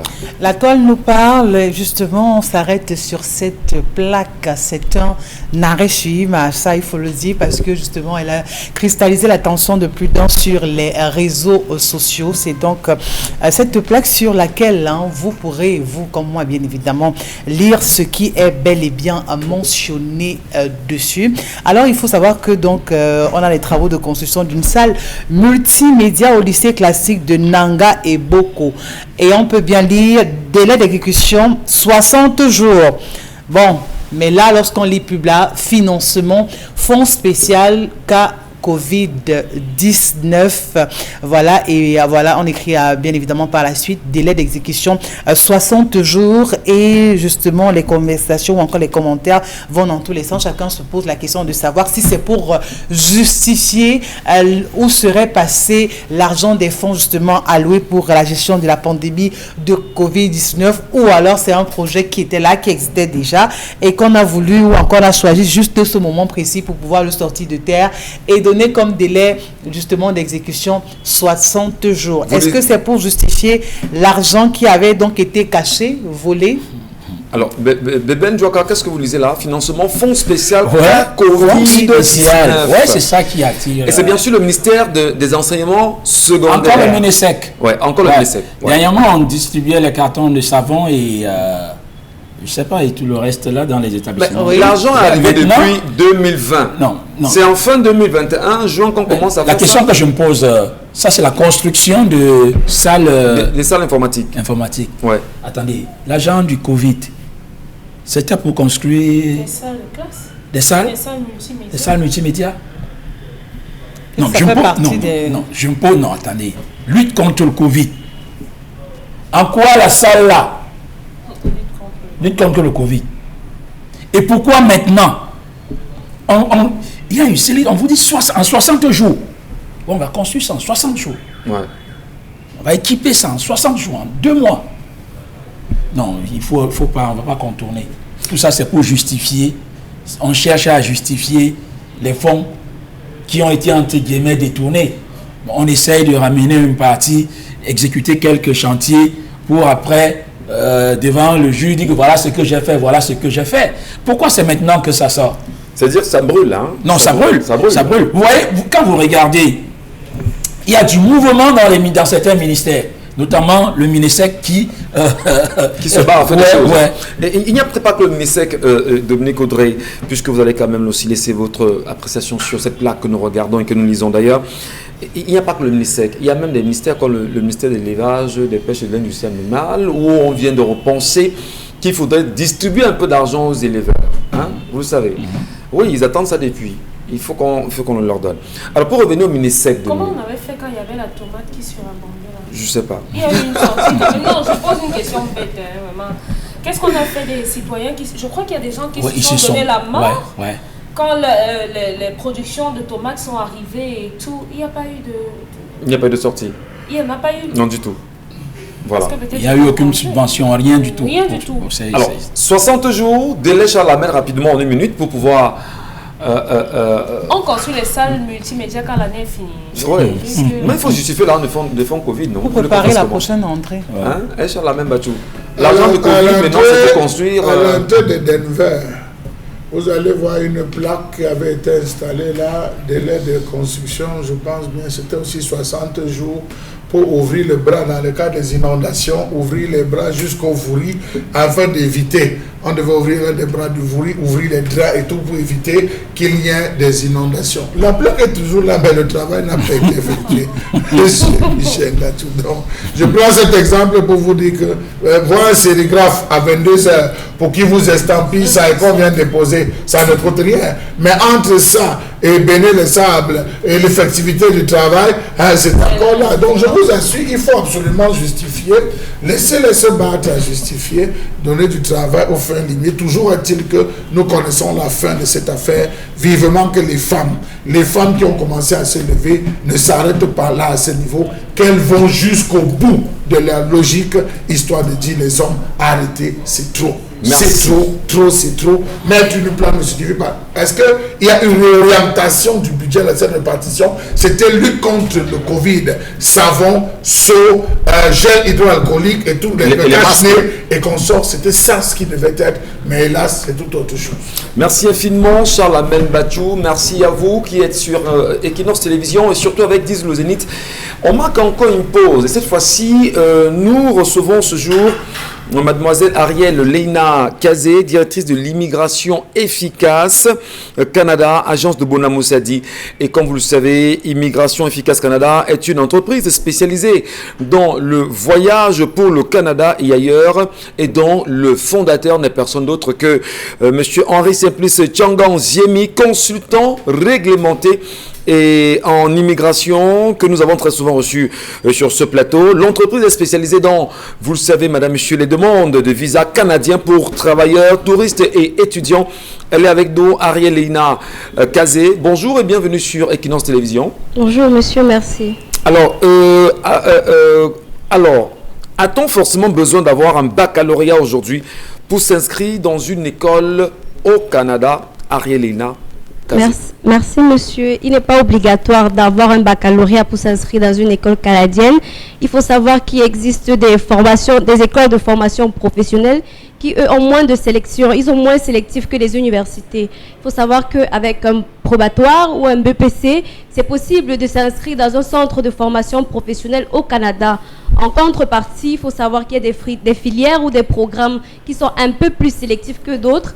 Par exemple, pour faire un programme de soins infirmiers, ça sera un peu plus compliqué que de faire un programme comme secrétariat. Mais il faut savoir qu'avec un probatoire ou un BPC moins que le baccalauréat, on peut très bien s'inscrire dans un centre de formation professionnelle et avoir un permis d'études au Canada, monsieur. Alors justement, pour étudier au Canada, puisqu'on parle de ce côté des provinces, pour étudier dans la province du Québec, par exemple, au Canada, doit-on absolument passer un test de langue française? La question est posée, puisque l'on sait que le Québec est la seule province francophone du Canada, c'est ça? Effectivement, monsieur, le Québec est la seule province francophone au Canada, mais il existe aussi là-bas des universités, des centres de formation professionnelle anglophones comme francophones. Donc, si vous avez un test de langue valide, vous venez avec, c'est toujours mieux. Si vous n'en avez pas, on vous inscrit dans une université ou un centre de formation professionnelle anglophone ou francophone, dépendant de votre cursus d'éducation, monsieur. Merci. Alors, non seulement, on parle aussi de caution bancaire qui continue à être un obstacle pour les étudiants désireux de faire une demande d'études pour le Canada. Qu'est-ce que vous en dites, vous? La caution bancaire revient très souvent. Je le dis encore, il n'y a pas de caution bancaire obligatoire pour le Canada. Il y a d'autres critères financiers qui ont été imposés par le gouvernement canadien.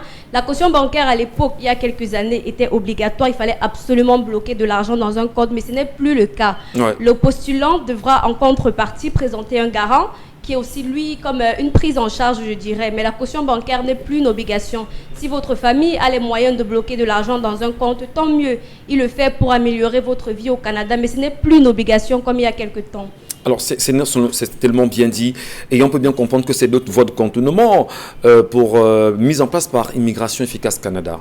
Oui, effectivement, on dirait pas un contournement, mais ça a été imposé par le gouvernement canadien. La caution bancaire était très difficile pour des familles moyennes, parce que le Cameroun, il faut dire la vérité, le Camerounais est moyen financièrement. Donc la caution bancaire, elle était une grande difficulté.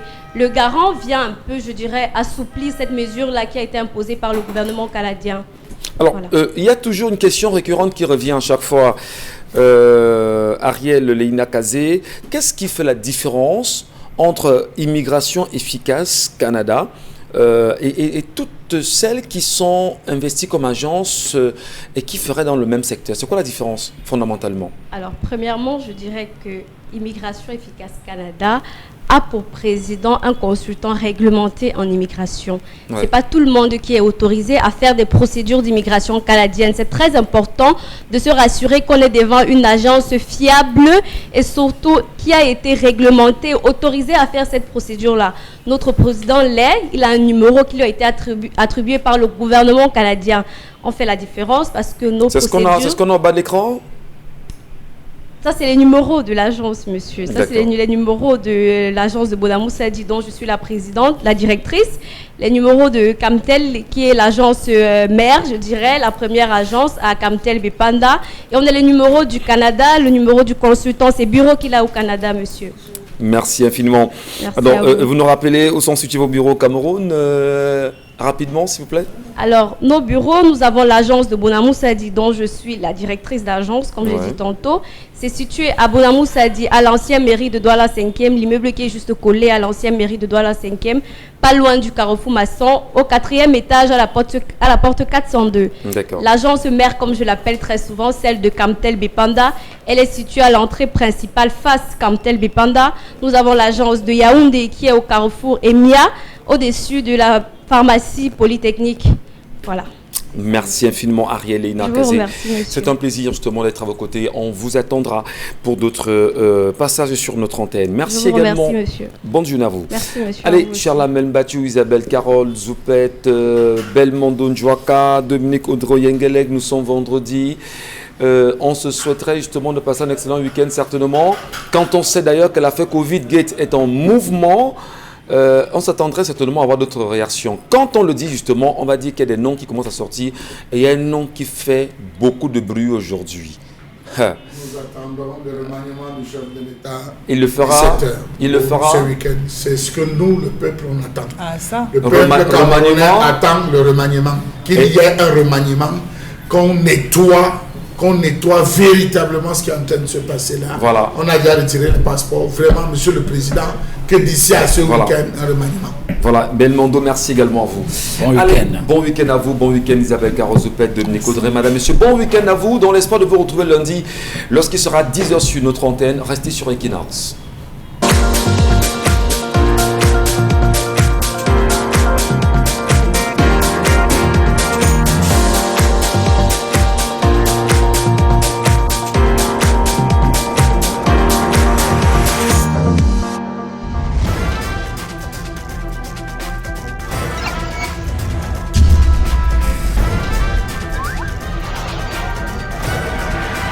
Equinox Télévision, au-delà de l'image, nous rendons compte.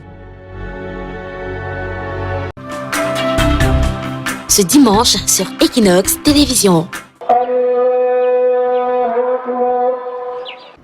L'an 624 marque le début d'une ère très glorieuse pour la grande communauté musulmane, parce que ce fut en cette période et en ces temps que le prophète Mohammed reçut une inspiration. Lorsqu'on a discipline affinitaire, il y a des règles. Et puis, on ne se lève pas pour des raisons personnelles,